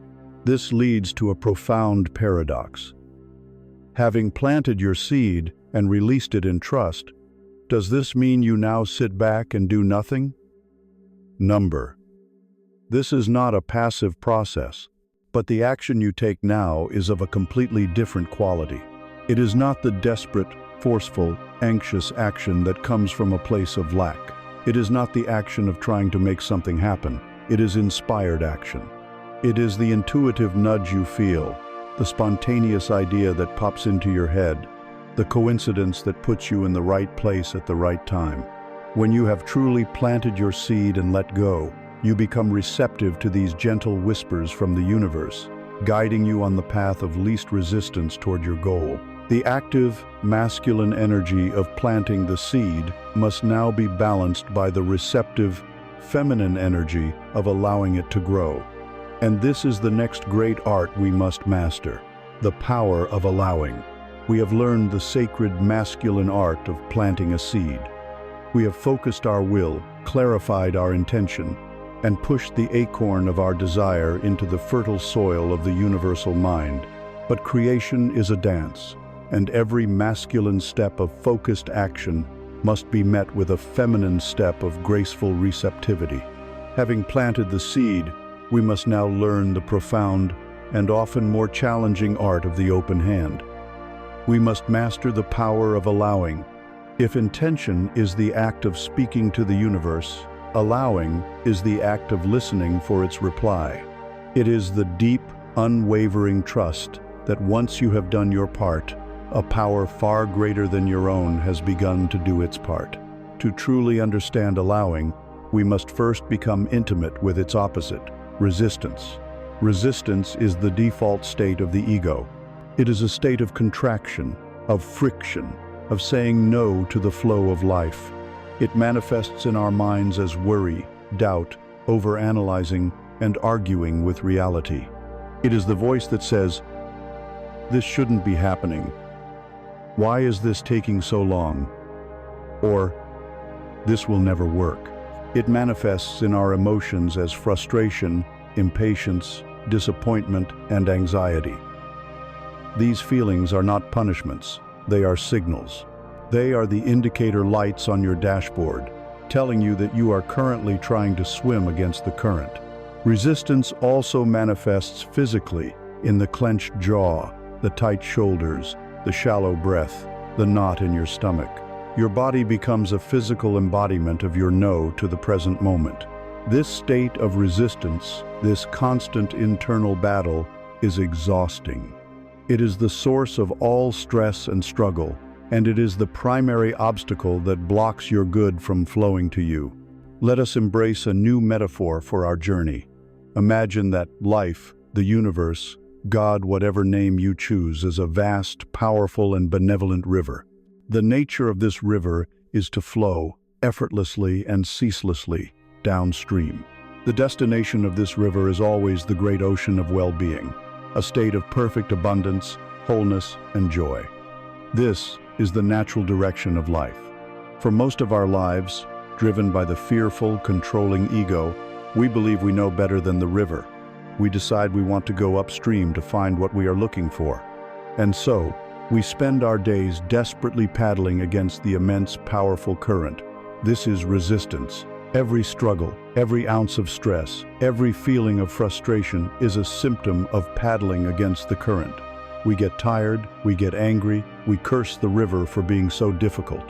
We look at others who seem to be floating by effortlessly, and we feel envy, not realizing they are simply the ones who have stopped fighting the current. The power of allowing is the simple, courageous, and profoundly intelligent decision to stop paddling upstream. It is the moment of surrender. You pull your oars into the boat, you lie back, and you trust the current. You let go of your personal, limited agenda, and you align yourself with the vast, intelligent flow of the river itself. This is not an act of passive weakness or giving up. It is an act of profound strength and wisdom. It is the recognition that the intelligence that designed the entire cosmos might have a better plan for your life than your small, anxious mind does. It is to finally say to life, "Lead the way. I trust you." What does this state of allowing feel like? It feels like relief. It is the deep, full-body exhale you didn't even know you were waiting to release. It is the unclenched fist, the dropped shoulders, the softening of the belly. In the mind, it feels like quiet spaciousness. The frantic need to figure it all out dissolves. In the heart, it feels like peace. The anxiety about the future and the regret about the past fade away, replaced by a simple, trusting presence. To be in a state of allowing is to be in a state of complete vibrational openness. You are no longer a clenched, contracted energy field of no. You have become an open, receptive energy field of yes. A yes to the present moment, a yes to the wisdom of the universe. It is this open, non-resistant yes state that permits the seeds you have planted to finally break through the soil and manifest in your reality. You cannot receive a gift with a closed fist. Allowing is the act of opening your hand. A common misconception is that allowing means becoming a passive doormat, that you simply do nothing and let life happen to you. This is not so. Allowing is the prerequisite for the most effective and joyful kind of action. Inspired action. When you are frantically paddling upstream, every movement is a struggle. It is forced action, born of fear and willpower. It is exhausting and yields minimal results. But when you are floating peacefully, carried by the power of the current, you can steer with the lightest touch. An inspired action is the gentle dip of the rudder. It is the intuitive nudge, the spontaneous idea, the sudden urge to call a specific person or visit a particular place. It feels effortless, light, and obvious. It doesn't come from a mental calculation, but from a quiet, inner knowing. When you are in a state of allowing, you are guided. You are working with the immense power of the river, not against it. How can we practice this? How do we learn to let go of the oars? The gateways are simple and always available. The most immediate is your breath. Your exhale is your body's built-in mechanism for letting go. Whenever you feel resistance, consciously take a few deep breaths, making your exhale longer and slower than your inhale. With each exhale, imagine you are releasing your grip, softening your body, and surrendering to the current. Another practice is to consciously drop the story.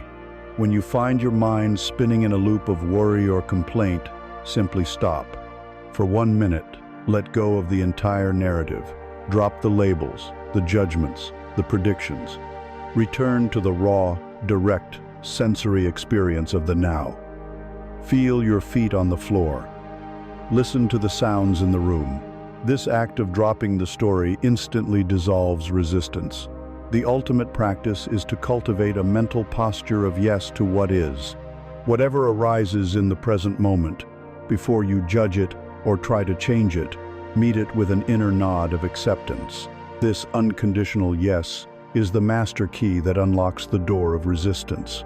To live in a state of allowing is the ultimate act of faith. It is the unwavering trust that the river of life knows exactly where it is going, and that its destination is your highest good. It is to rest in the certainty that the universe is for you, that it is conspiring in your favor, and that all you need to do is get out of your own way.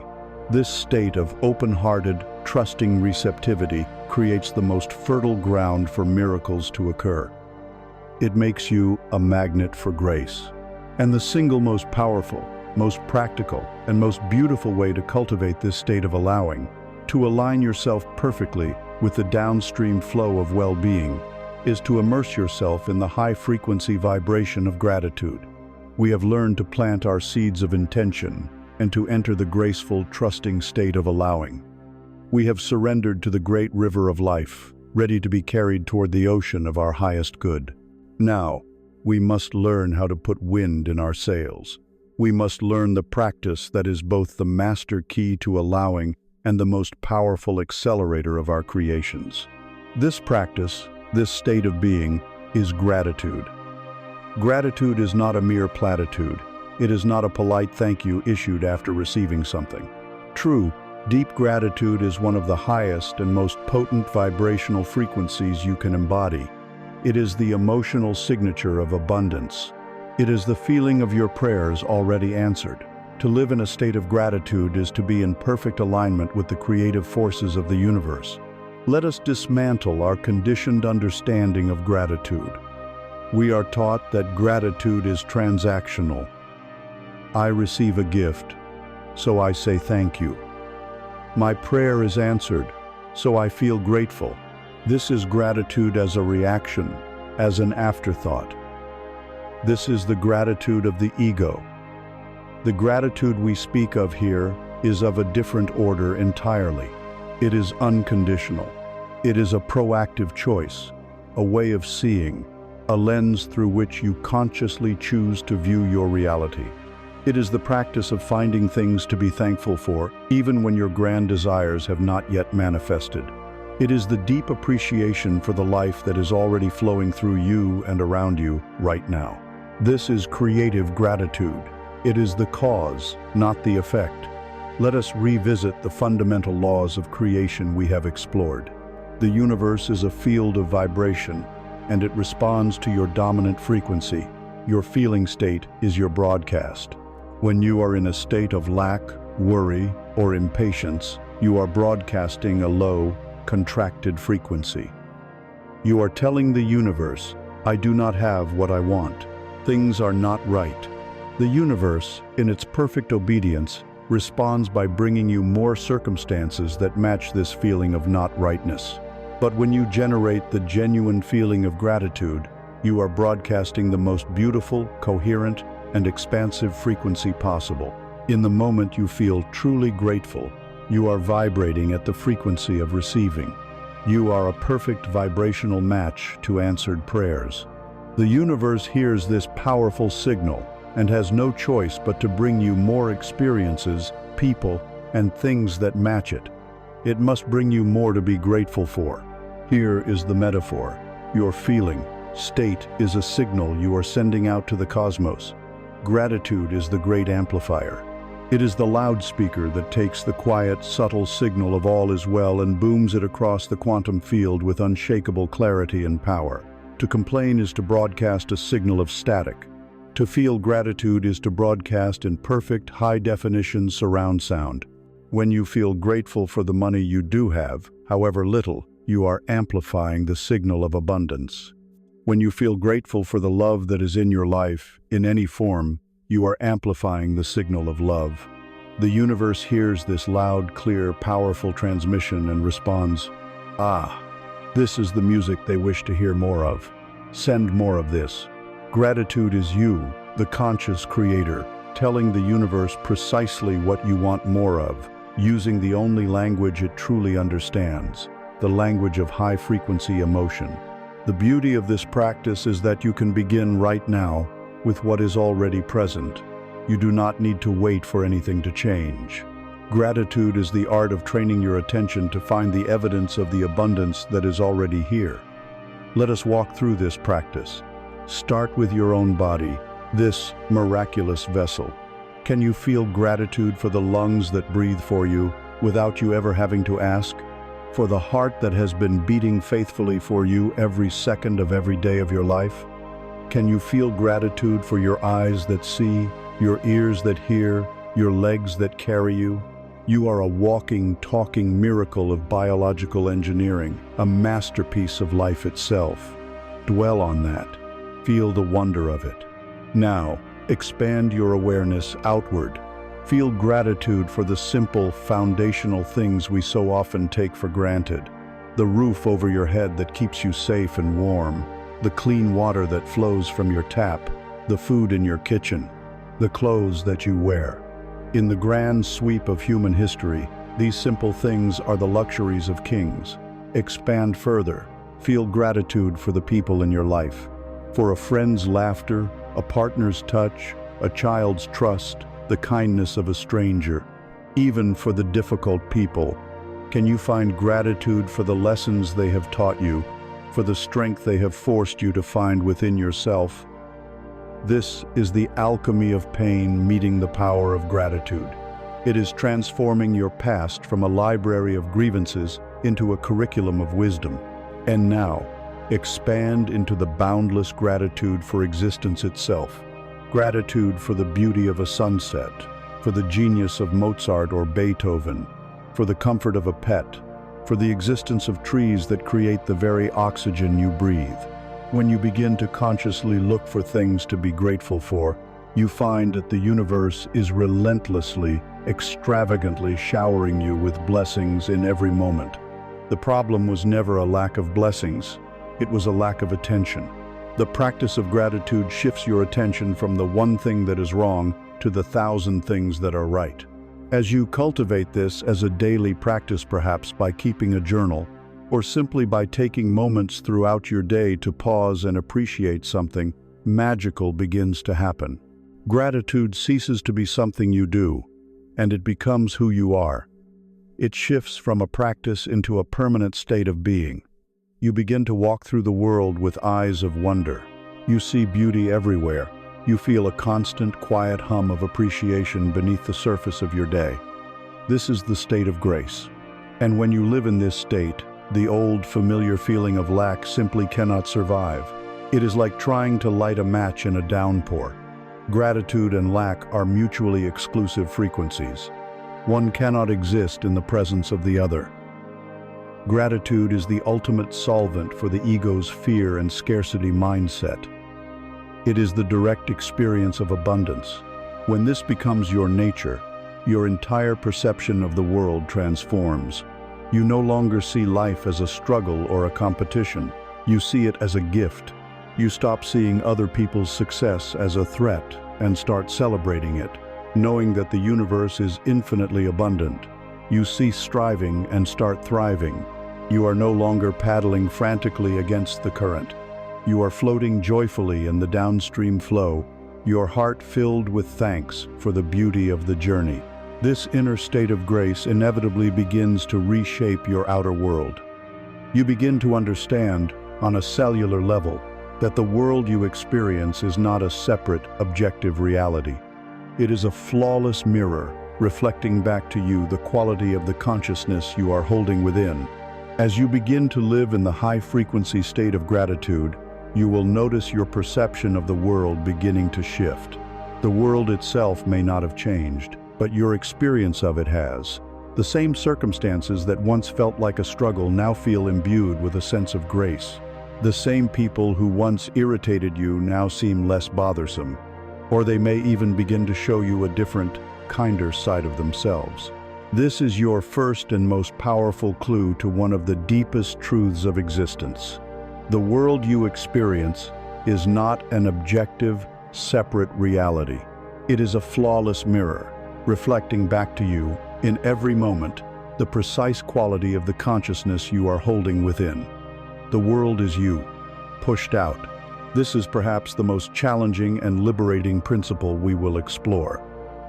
The ego, by its very nature, is built on the illusion of separation.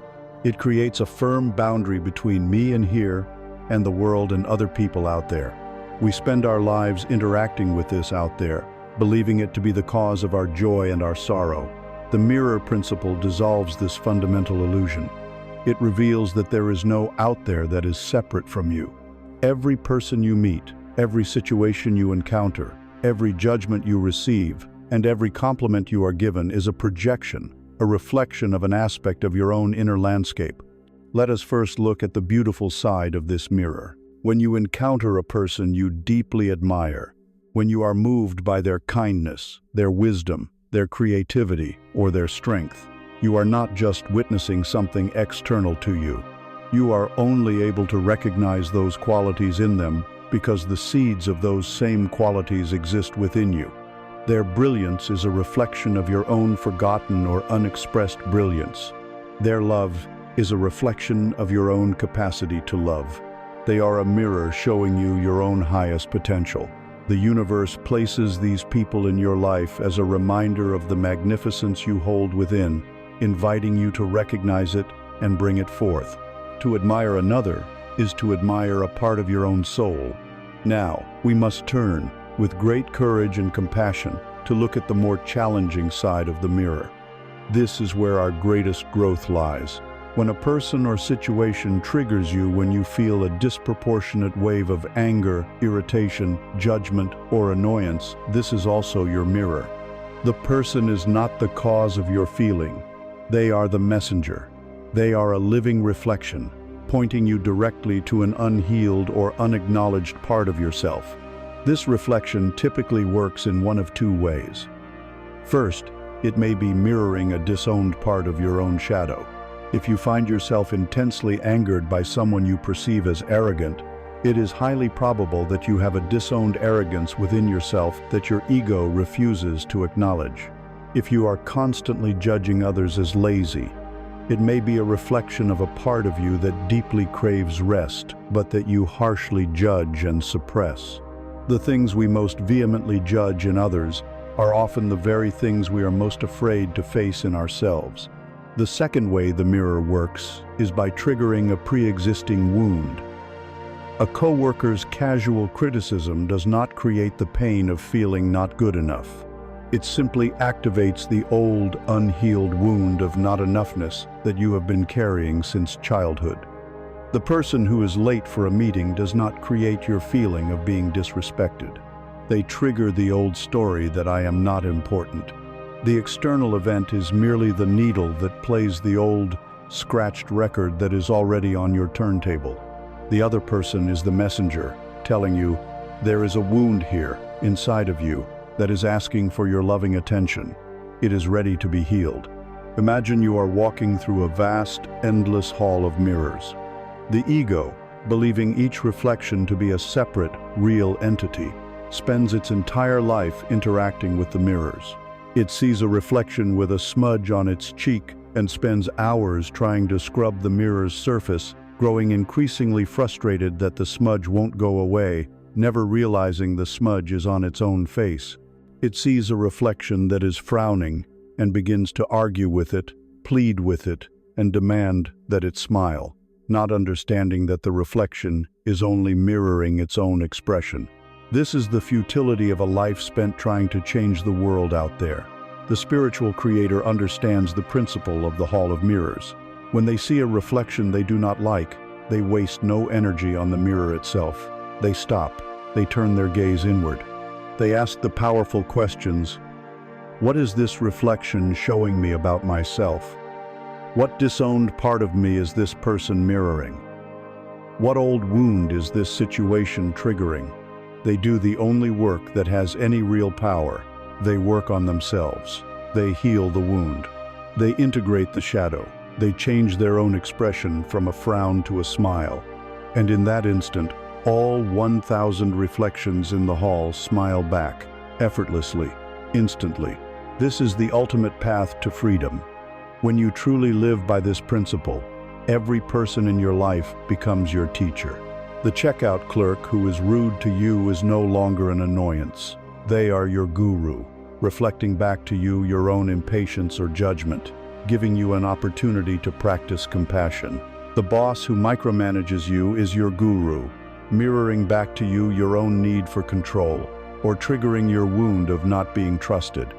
You can now feel gratitude for these people. They are providing a divine service. They are pointing you directly to the parts of your consciousness that are out of alignment with peace, the parts that are ready to be healed and integrated. Blame becomes an impossibility. How can you blame a mirror for showing you your own face? All power, all responsibility, and all freedom return to you. You are no longer a victim of a random, chaotic world. You are the sole creator of your experience, standing in the center of your own reflective universe. Every change you make within your own consciousness is instantly broadcast, and the world mirror has no choice but to reflect your new state. You stop trying to change the world, and instead, you focus on the only thing you ever had any real power over, your own state of being. This profound understanding fundamentally alters how you move through life. You no longer act from a place of unconscious reaction to the reflections in the mirror. You are no longer triggered into anger or fear by the shadows on the wall. You begin to act from a place of centered, conscious, inner alignment. Your actions cease to be desperate reactions and become inspired creations. Having realized that the world is a flawless mirror of your inner state, the very nature of action is transformed. The old paradigm, the one based on the illusion of separation, tells you that you must struggle, strive, and force the world to bend to your will. You must act upon the world to get what you want from it. But from this new understanding, we see the futility of trying to manipulate the reflection in the mirror. We know that all true change is an inside job. The question that naturally arises is, does this mean I do nothing? Do I simply sit and wait for the world to change? The answer is a resounding no. You are here to create, to participate, to dance with life. But the source of your action, the energy that fuels it, determines everything. It is here that we must learn to distinguish between the two fundamental forms of action: desperate action and inspired action. Desperate action is the default mode of the ego. It is born from the vibration of lack, from the deep-seated fear that there is not enough, and I am not enough. It is the energy of the swimmer fighting the current, the gardener complaining about the weeds while watering them. Desperate action feels heavy. It feels like a should, a must, a burdensome obligation. It is the frantic energy of hustling and grinding. It is driven by a timeline of impatience and a deep-seated anxiety that if you do not make something happen, nothing will happen. The focus of desperate action is always on the external result. The action itself is seen as a painful or difficult price you must pay to achieve a future goal. You force yourself to make the sales calls, to work the extra hours, to go to the gym, not from a place of joy, but from a place of fear, fear of failure, fear of poverty, fear of judgment. This is the energy of struggle. And because the universe is a mirror, when you act from a place of struggle, you create a life that requires more struggle. Even if you achieve a goal through desperate action, the victory feels hollow, the relief is fleeting, and the underlying feeling of lack remains, already looking for the next thing to chase. It leads, inevitably, to burnout and resentment. Let us use a clear metaphor. Desperate action is the experience of pushing a giant boulder up a steep hill. Every step is a monumental effort. Your muscles are straining, you are sweating, you are fighting against the relentless pull of gravity. Your mind is consumed with the difficulty of the task, the distance to the top, and the fear of the boulder rolling back over you. The entire journey is defined by this feeling of forceful, exhausting, uphill struggle. This is the reality you create when you believe that you are separate from the universe and must impose your will upon it. Now, consider the alternative: inspired action. Inspired action arises from a completely different source. It does not come from the fearful ego. It comes from the quiet, knowing wisdom of your soul, your higher self. It is the natural unfolding that occurs after you have done the inner work. It is the action you take when you are already in a state of trust, abundance, and allowing. Inspired action feels light. It feels like play. It comes not as a demanding should, but as a gentle, joyful want to. It is the spontaneous idea that pops into your head while you are on a walk. It is the sudden, inexplicable urge to reach out to an old friend. It is the creative impulse that flows through you with a sense of ease and excitement. There is no anxiety attached to it. There is no desperate grasping for a result. The joy is in the action itself. The outcome is peacefully surrendered to the wisdom of the universe. This is the experience of the captain steering her boat downstream. The powerful current of the river, the flow of life, the grace of the universe is already carrying her toward her destination. Her actions are not a struggle against the current. They are a joyful co-creation with it. She uses the rudder with a light touch, making small, intuitive adjustments to navigate the river most effectively. Her actions are calm, precise, and disproportionately powerful because they are aligned with a force far greater than her own. This is inspired action. You are still an active and necessary participant, but you are acting with the flow of life, not against it. The universe does the heavy lifting. Your job is to listen, trust, and steer with a light heart. So how do you tell the difference in the moment? Learn to consult the wisdom of your body, your sacred anchor. Before you take an action, pause and feel. Does the thought of this action make your body feel expansive, open, and light? Or does it make you feel contractive, tight, and heavy? Inspired action always feels expansive. Desperate action always feels contractive. Ask yourself, is the energy behind this action one of peace or one of anxiety? An inspired action is accompanied by a sense of calm rightness. A desperate action is fueled by the nervous energy of, I have to get this done. Ask yourself, is this a push or a pull?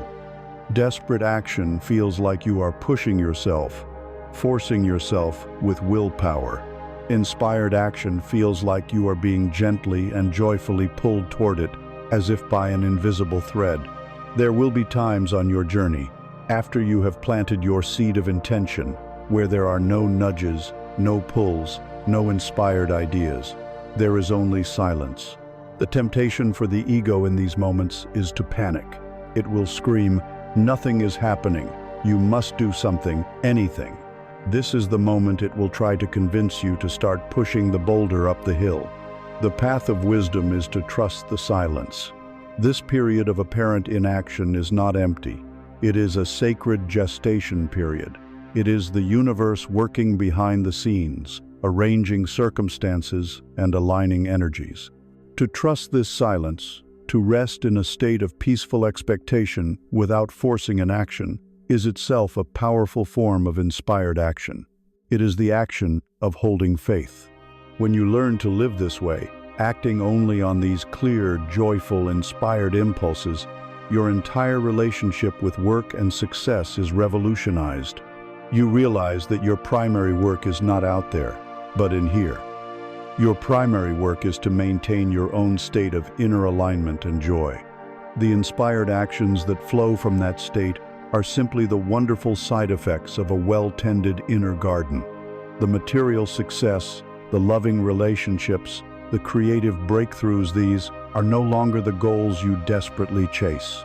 They are the inevitable, graceful byproducts of a life lived from the inside out. You begin to see things like money not as a goal to be pursued for its own sake, but as a simple, natural reflection of the energy and value you are joyfully contributing to the world. As you begin to move through the world from a place of inspired, joyful action, a natural question arises concerning one of the most charged energies in our society, the energy of money. From our earliest days, we are trained to see money not as a neutral tool, but as the ultimate goal. It becomes tangled with our sense of security, our self-worth, our freedom, and our moral standing. We are taught to chase it, to worry about it, to hoard it, and to measure our lives by it. The journey into spiritual wealth requires a radical and profound cleansing of our perception of money.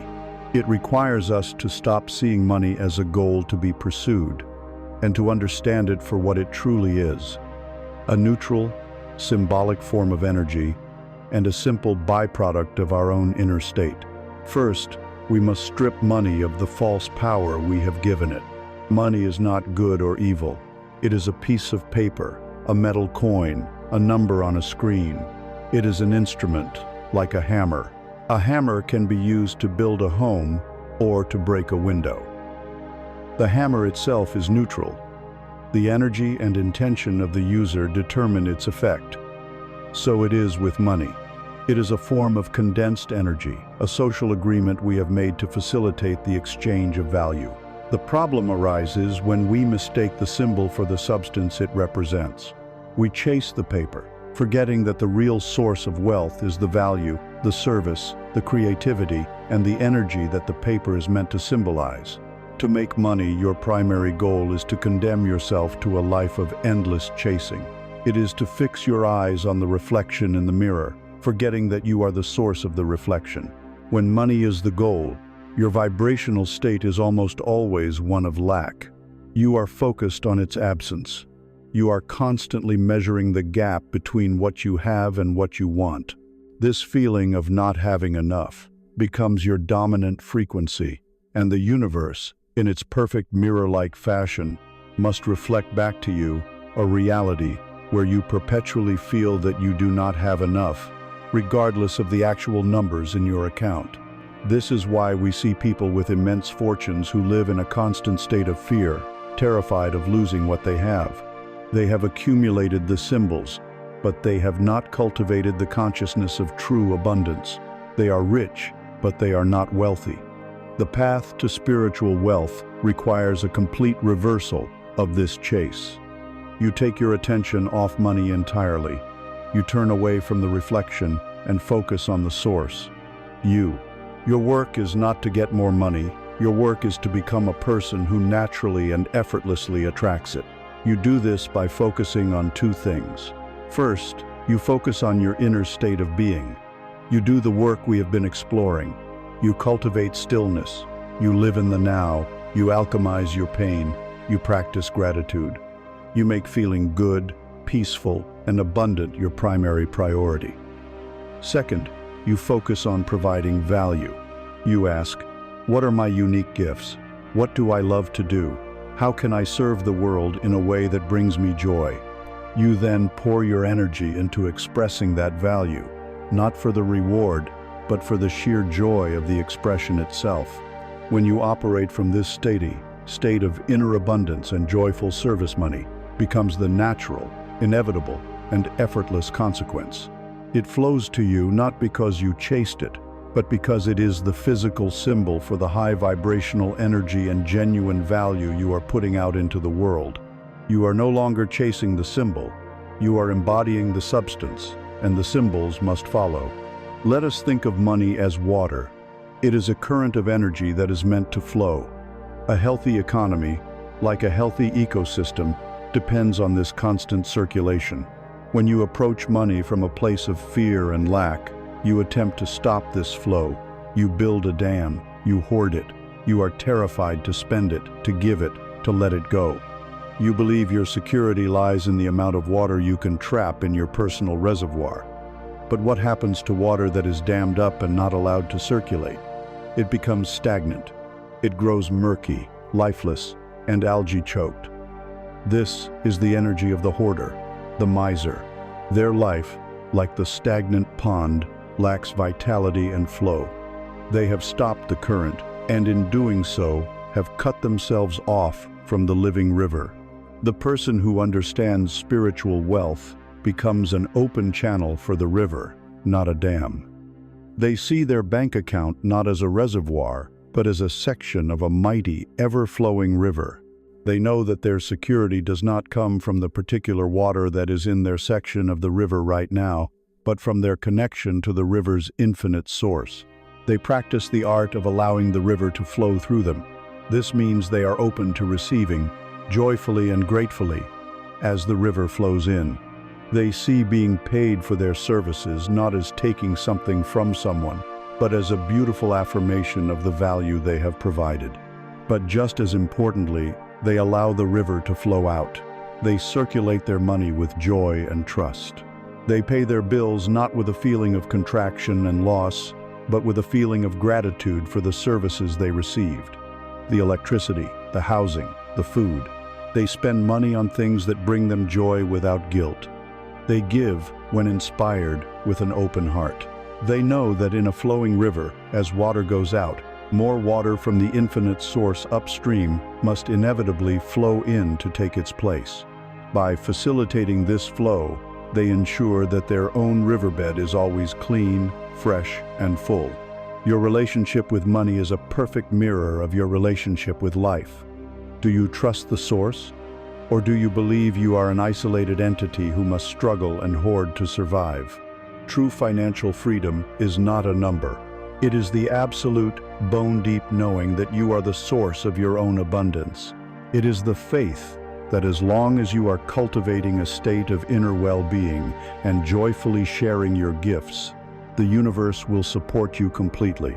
The form of that support may change, but the support itself is unwavering. The flow of money is simply one of the most visible and tangible expressions of this universal principle of circulation. This law of flow applies not just to money, but to love, to ideas, to energy, to all of life.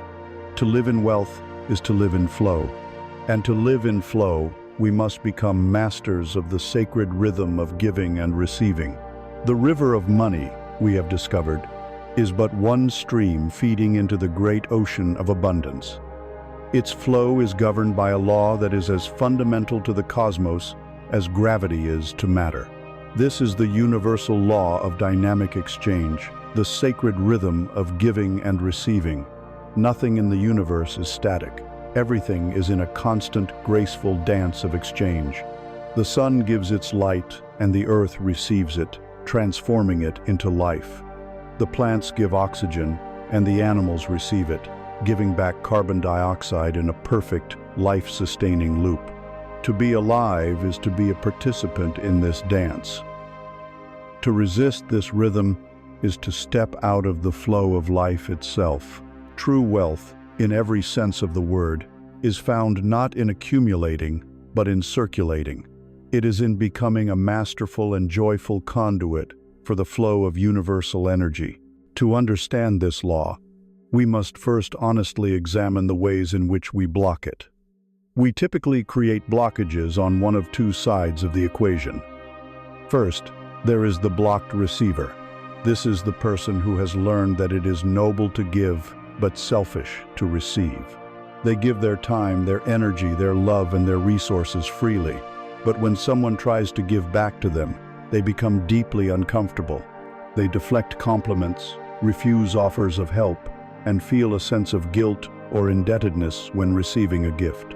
They believe they are being virtuous, but they are actually disrupting the sacred circle. They are trying only to exhale. And what happens when you only exhale? You quickly become depleted, empty, and resentful.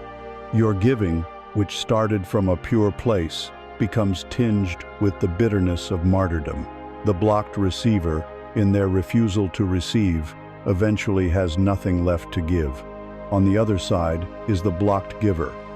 This is the energy of the ego trapped in a consciousness of scarcity. This person is desperate to receive, to accumulate, to take. They believe the universe is a place of limited resources, and they must fight for their share. They are terrified of giving anything away, be it money, time, or vulnerability. They hoard their resources, believing their security lies in their personal stockpile. They are trying only to inhale. And what happens when you only inhale? Your lungs become painfully full. There is no space for fresh, life-giving oxygen to enter. The air you are holding onto becomes stagnant and toxic. This is the energy of the miser, whose life is filled with the anxiety of possession and who is cut off from the fresh, flowing grace of the universe. Both the blocked giver and the blocked receiver are out of harmony with life. Both are living in a state of self-imposed lack.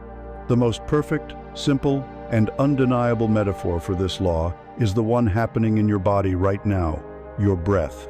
The inhale is the act of receiving. The exhale is the act of giving. They are not two separate, opposing actions. They are two inseparable phases of a single, unified process called living. They are two sides of the same coin of life. I invite you now to experience this truth directly. For a moment, try to only inhale. Just keep taking in air without letting it go. Almost immediately, you feel a sense of pressure, of panic, of discomfort. Your body craves the release of the exhale. Now, try the opposite. Exhale fully, and then refuse to take the next breath in. The feeling of depletion, of desperation, of emptiness is just as immediate and just as powerful. This simple experience reveals the profound truth. To be a healthy, living organism, you must both give and receive, freely and in equal measure. To resist one is to die. To embrace the rhythm is to thrive. Let us expand our understanding of what it means to give. Giving is not limited to material things. Some of the most powerful gifts you can offer cost nothing. You can give the gift of your presence, your full, undivided, non-judgmental attention as you listen to another person. In our distracted world, this is one of the most precious gifts of all. You can give the gift of appreciation, a genuine compliment that acknowledges the light in another. You can give the gift of kindness, a warm smile to a stranger, a helping hand to someone in need. You can give the gift of your joy. When you are in a state of authentic happiness, your very presence uplifts everyone around you. The key to powerful giving is that it is unconditional. You do not give to get. You give for the sheer joy of participating in the flow. You trust that the universe will handle the return, often from a completely unexpected direction. And just as importantly, we must learn the art of graceful receiving. When someone offers you a compliment, instead of deflecting it with self-deprecation, simply look them in the eye, smile, and say, "Thank you." Receive the energy of their appreciation. Allow it to nourish you. When someone offers you help, see it not as a sign of your weakness, but as an opportunity for them to experience the joy of giving. By receiving gracefully, you complete the circle for them. Learn to receive from the universe itself. When a beautiful day unfolds, when a parking spot opens up right in front of you, when you experience a moment of unexpected peace, consciously acknowledge it as a gift. Say a silent thank you and receive it fully. The universe is constantly trying to shower you with gifts. Your only job is to become an open and worthy vessel. This is the great law of circulation. Whatever you want to experience more of in your life, you must be willing to allow to flow through you. If you want more love, be more loving. If you want more appreciation, be more appreciative. If you want more financial abundance, honor the abundance you have by circulating it with a joyful and trusting heart. You are not giving away your own limited supply. You are tapping into the infinite, inexhaustible supply of the universe and courageously acting as its channel. The more that flows through you, the wider your channel becomes. When you begin to live in this sacred rhythm, your entire self-concept begins to shift. You are no longer a struggling, isolated entity, trying to hoard or earn your supply. You cease to be a stagnant pond or a dry well. You become a fountain. A fountain is a thing of beauty and vitality precisely because of its constant flow. It is endlessly receiving water from a hidden underground source, and it is endlessly giving that water away in a beautiful, sparkling display. Its receiving and its giving are one and the same action. It does not worry about running out of water, because it is connected to the source. This is the consciousness of true spiritual wealth. You are a fountain of divine energy, and when you live as a fountain of love, joy, and abundance, constantly receiving and constantly giving, you naturally become a radiant beacon of light in the world. Your very being becomes an inspiration, a source of nourishment for others. You become a lighthouse. As you master the sacred rhythm of giving and receiving, you cease to be a mere container of universal energy and you become a fountain, a source of constant, joyful outpouring. The spiritual wealth you have cultivated the peace, the love, the inner abundance, not a private treasure to be hidden away. It has a purpose beyond your own comfort and satisfaction. Like the fountain that nourishes the entire garden around it, your inner wealth is meant to radiate outward, to become a gift to the world. It is here that we discover our true purpose, which is not something we must go out and find, but something we uncover and become. We are here to become a lighthouse. Let us first release the old ego-driven models of what it means to help or serve the world. The ego, even a spiritual ego, loves the idea of being a savior. It fantasizes about rescuing others, fixing their problems, and showing them the one true way. This is the path of the martyr or the rescuer, who often gives from a place of depletion, creating codependency and burnout.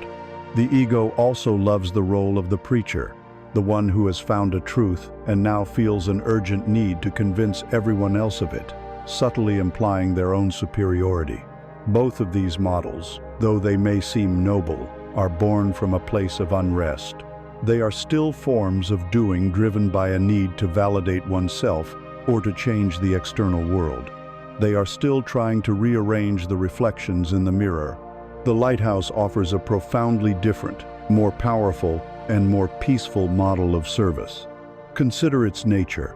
The lighthouse is built on a foundation of solid, unshakable rock. This is your own inner work. It is your connection to the stillness within, your unwavering presence, your rootedness in the truth of your own being. You cannot be a beacon for others if you yourself are built on shifting sands. Your first and most important responsibility is to your own foundation. Is it solid? Is it deep? Is it connected to the very bedrock of existence? From this solid foundation, the lighthouse projects a powerful, steady beam of light. This light is your consciousness. It is the high-frequency vibration of peace, love, and wholeness that you have so diligently cultivated. The light is not something the lighthouse struggles to create. It does not have to try to shine. The light is a natural consequence of its connection to its power source. Your light, your radiant presence, is the natural consequence of your connection to the infinite source within you. Your only job is to keep that connection clear and strong. Now, observe the function of the lighthouse. This is the great secret. A lighthouse does not leave its foundation and sail out into the stormy sea to rescue struggling ships. It does not chase after the boats that are off course. It does not shout warnings or judgments at them. It does not concern itself with whether the ships are using its light correctly or not. Its function is one of divine simplicity and profound detachment. It simply stands, and it shines. It holds its ground, and it radiates its light, steadily, faithfully, and unconditionally, for all to see. The effect of this simple, unwavering action is miraculous. The ships, lost in the darkness and tossed by the storm, see this steady, reliable light. Using it as a point of reference, they are able to orient themselves. They can discern the safe passage from the dangerous rocks. The lighthouse does not save them. It empowers them to save themselves. The captains of those ships use the light to find their own way home. Your purpose is not to save anyone. Your purpose is to become so rooted in your own truth, so radiant with your own inner light, that others, by seeing you, can find their own truth and their own light. You become a permission slip for them to awaken to their own inner guidance system. How then do we live as a lighthouse? It is a practice of subtraction, of letting go. You let go of the need to change anyone. You release your family, your friends, and the world from the burden of needing to be different for you to be happy. You understand that every soul is on its own sacred journey, navigating its own unique curriculum of storms and safe harbors. You trust the timing of their journey. Your primary focus returns always to the quality of your own light. Is it shining brightly? Is the lens clean? Is the connection to the source strong? Your greatest service to the world is the steadfast tending of your own inner state. You come to understand that your very presence is your greatest gift. Your calm energy can soothe a chaotic room without you uttering a word. Your joyful vibration can give someone else permission to feel their own joy. Your peaceful, non-reactive presence in the face of a challenge can show others that a different way is possible. You teach not by what you say, but by who you are. The people who are ready for your light will be drawn to it naturally. They will ask you questions. They will feel a sense of peace in your presence. You do not need to advertise. You need only to shine. This quiet form of service has a powerful, unseen effect on the collective consciousness. Imagine the world as a great energetic field. Every soul emitting a frequency of fear, anger, and lack contributes to the overall static and turmoil. A single lighthouse, a single individual holding a steady, high-frequency state of peace and love is like a powerful, coherent signal that helps to stabilize the entire field. Its resonance silently and powerfully cancels out immense amounts of dissonance. You may never know the lives you have touched, the suffering you have eased, or the beauty you have inspired, simply by holding your own light steady in a world that so often seems dark. When you fully embrace this role, your life ceases to be a personal project of accumulation and achievement. The need for external validation falls away. You are not shining to be seen or admired. You are shining because it is your nature. Life is no longer a problem to be solved, a duty to be fulfilled, or a battle to be won. It becomes an expression of the divine light that flows through you. Every moment, every interaction, every breath becomes an opportunity to radiate this inner grace. Your life itself becomes your greatest work of art. It is no longer about the art of getting or the art of striving. It is about mastering the art of living abundantly. By becoming a lighthouse, you have found your true purpose not in anxious doing, but in radiant being. Your life is no longer a problem to be solved, but a light to be shown. This shift in purpose ushers in a new way of living. The desperate chase for external things falls away, and in its place, the art of living abundantly begins to blossom. This is the great harvest of all your inner work. It is the point where the concepts of stillness, presence, and trust move from being ideas in your mind to the very fabric of your moment-to-moment reality. It is the embodiment of spiritual wealth. First, we must release the world's impoverished image of what an abundant life looks like. Society paints a picture of frantic excess, the endless acquisition of more things, more speed, more exotic experiences. But this is a caricature of abundance, seen through the lens of lack. It is the belief that fullness must be purchased from the outside. True abundant living is an inside job. It is not measured by the quantity of your possessions, but by the quality of your consciousness. It is a life defined not by what you have, but by how deeply you are able to experience what is already here. An abundant life is not a life free from challenges. The river of life will always have its currents, its rapids, and its unexpected turns. The difference is that you no longer meet these challenges as a victim. You do not meet them with panic, resistance, or blame. You meet them as the lighthouse meets the storm, grounded, present, and with your light unbroken. You see the challenge not as a personal assault, but as neutral energy, an opportunity to practice your inner mastery, a course correction from a wise universe. You face the storm with the quiet confidence of one who knows they are the eye of the storm, the calm, witnessing presence in which the chaos unfolds. The challenge may be real, but your inner peace remains unshakable, and that is the ultimate abundance. The true art of living abundantly is discovered in the richness of the ordinary. It is the practice of finding the infinite within the finite, the sacred within the mundane. It is about bringing the full power of your presence, the full warmth of your gratitude, to the simple moments that constitute your life. Consider the act of eating a meal.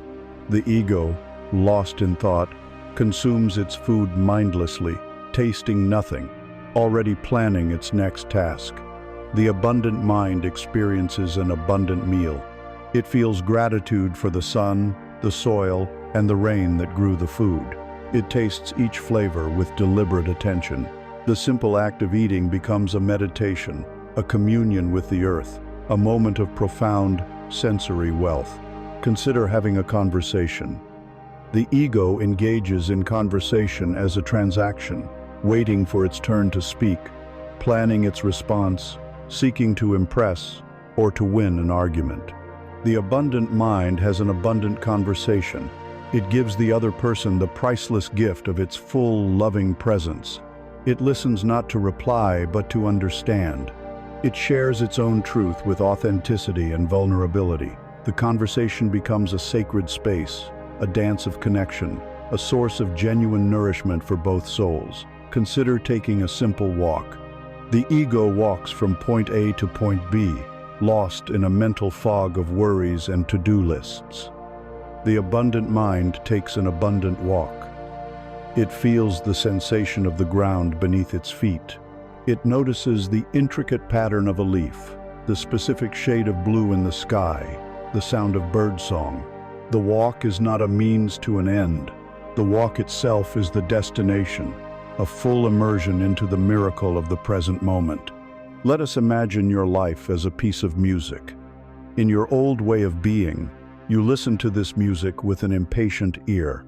You were only interested in the dramatic moments, the crashing cymbals of a crisis, or the soaring trumpet solo of a great achievement. You treated all the quieter passages, the simple melodies and gentle harmonies, as filler. You rushed through them, waiting for the next big event. The art of living abundantly is learning to love the entire composition. You still appreciate the power of the grand crescendos, but you also discover a profound and subtle beauty you had never noticed before. You fall in love with the simple, elegant melody of your daily routine. You begin to hear the beautiful, quiet harmony between all things. Most importantly, you learn to cherish the silences. You realize that the pauses between the notes are what give the music its rhythm, its depth, and its meaning. These silences are your moments of pure, simple presence. They are the moments of just being. In this new way of listening, you find that your entire life, from the most dramatic to the most mundane passage, is a masterpiece of divine composition. As you master this art, you may notice a surprising shift. Your need for constant external stimulation begins to wane. The frantic desire for more noise, more drama, more stuff is replaced by a deep appreciation for simplicity. You may find yourself wanting to own less, to do less, and simply to be more. This is not a philosophy of asceticism or self-denial. It is the natural consequence of finding a richness within that is infinitely more satisfying than anything the external world can offer. You have discovered that true wealth is a feeling of wholeness, not a collection of things. You no longer need to fill your life with clutter, because you have filled your own being with presence. And as you live this way day by day, finding a universe of abundance in a simple cup of tea, finding a symphony of joy in the quiet of the morning, a final, profound realization begins to dawn. It is the culmination of your entire journey. You have been seeking wealth. You have been cultivating abundance. You have been trying to achieve a state of wholeness, as if it were a destination to arrive at or a prize to be won. But in the simple act of living abundantly, you discover the truth. The wealth was never in the sunset. It was in the awareness that was witnessing the sunset.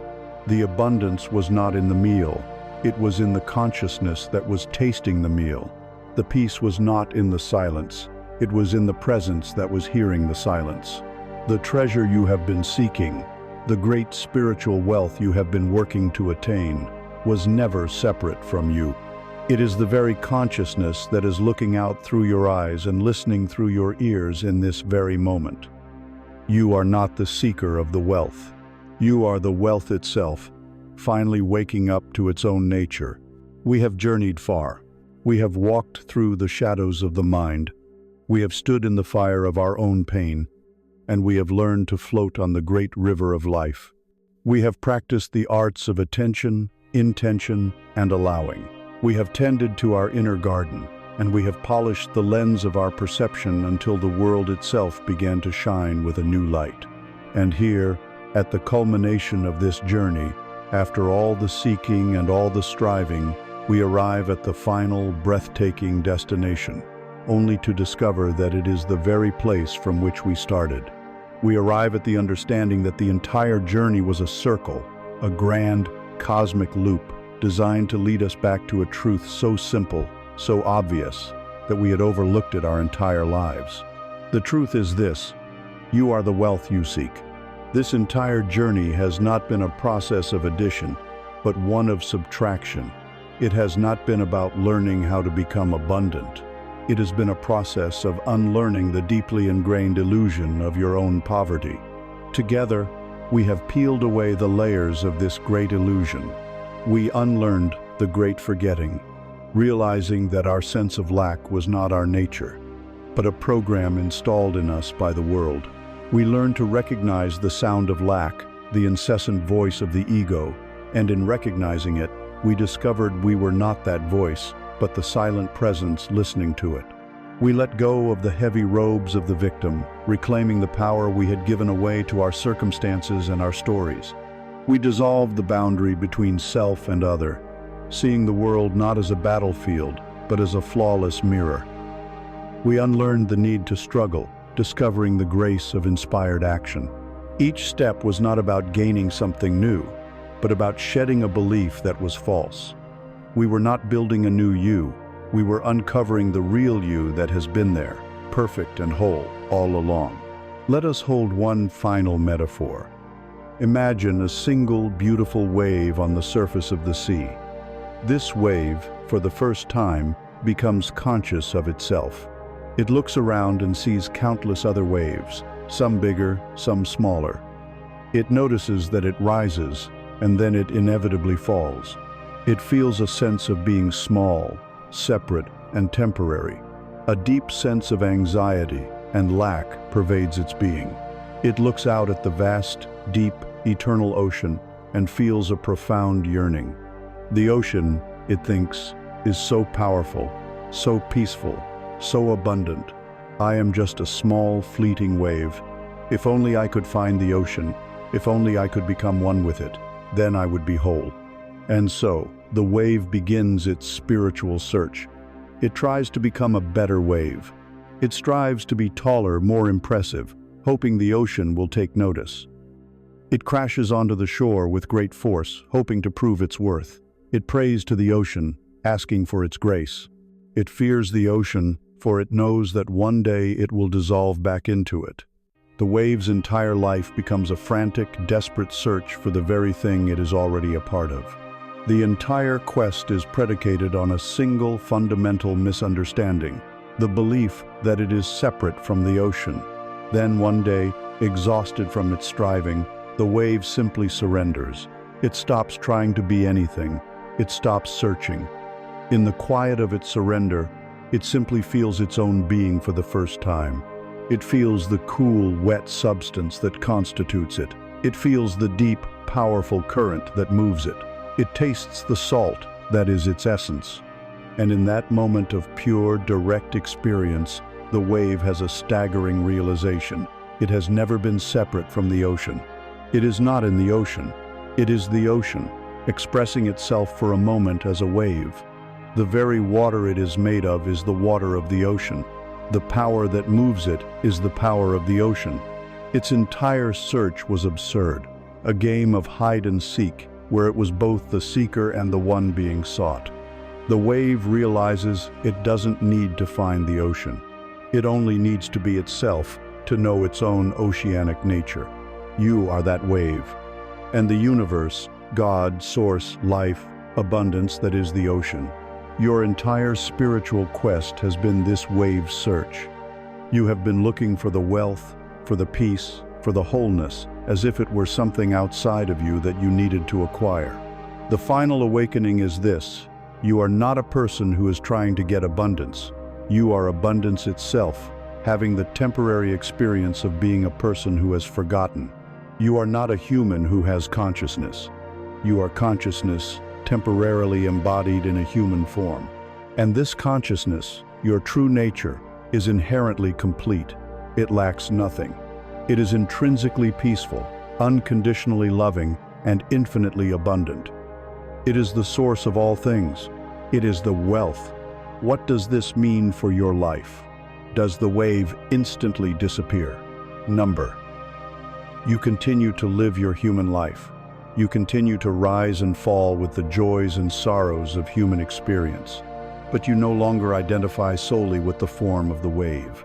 You know yourself to be the vast, deep, imperturbable ocean beneath. You can experience the thrill of rising to a great height without clinging to it, because you know your true nature is not the height of the wave. You can experience the fall without fear, because you know that in dissolving, you are simply returning to your own boundless self. The frantic, needy search for validation and security is over. In its place is a playful, peaceful, and powerful participation in the dance of life. We have come full circle. We began this journey by asking why we search for treasures on the outside, when the entire kingdom is already within. Now we know. We searched because we had forgotten that we are the kingdom. The entire journey, the pain of feeling separate, the yearning to find our way back, the discipline of the practices, the joy of discovery, was the necessary and beautiful process by which the universe, through you, remembered itself. So let this truth land in the very center of your being. Let it dissolve every remaining trace of doubt and unworthiness. You do not need to do anything more, be anything more, or acquire anything more to be wealthy. All you must do is be who you already are, in all your magnificent, divine, and oceanic fullness.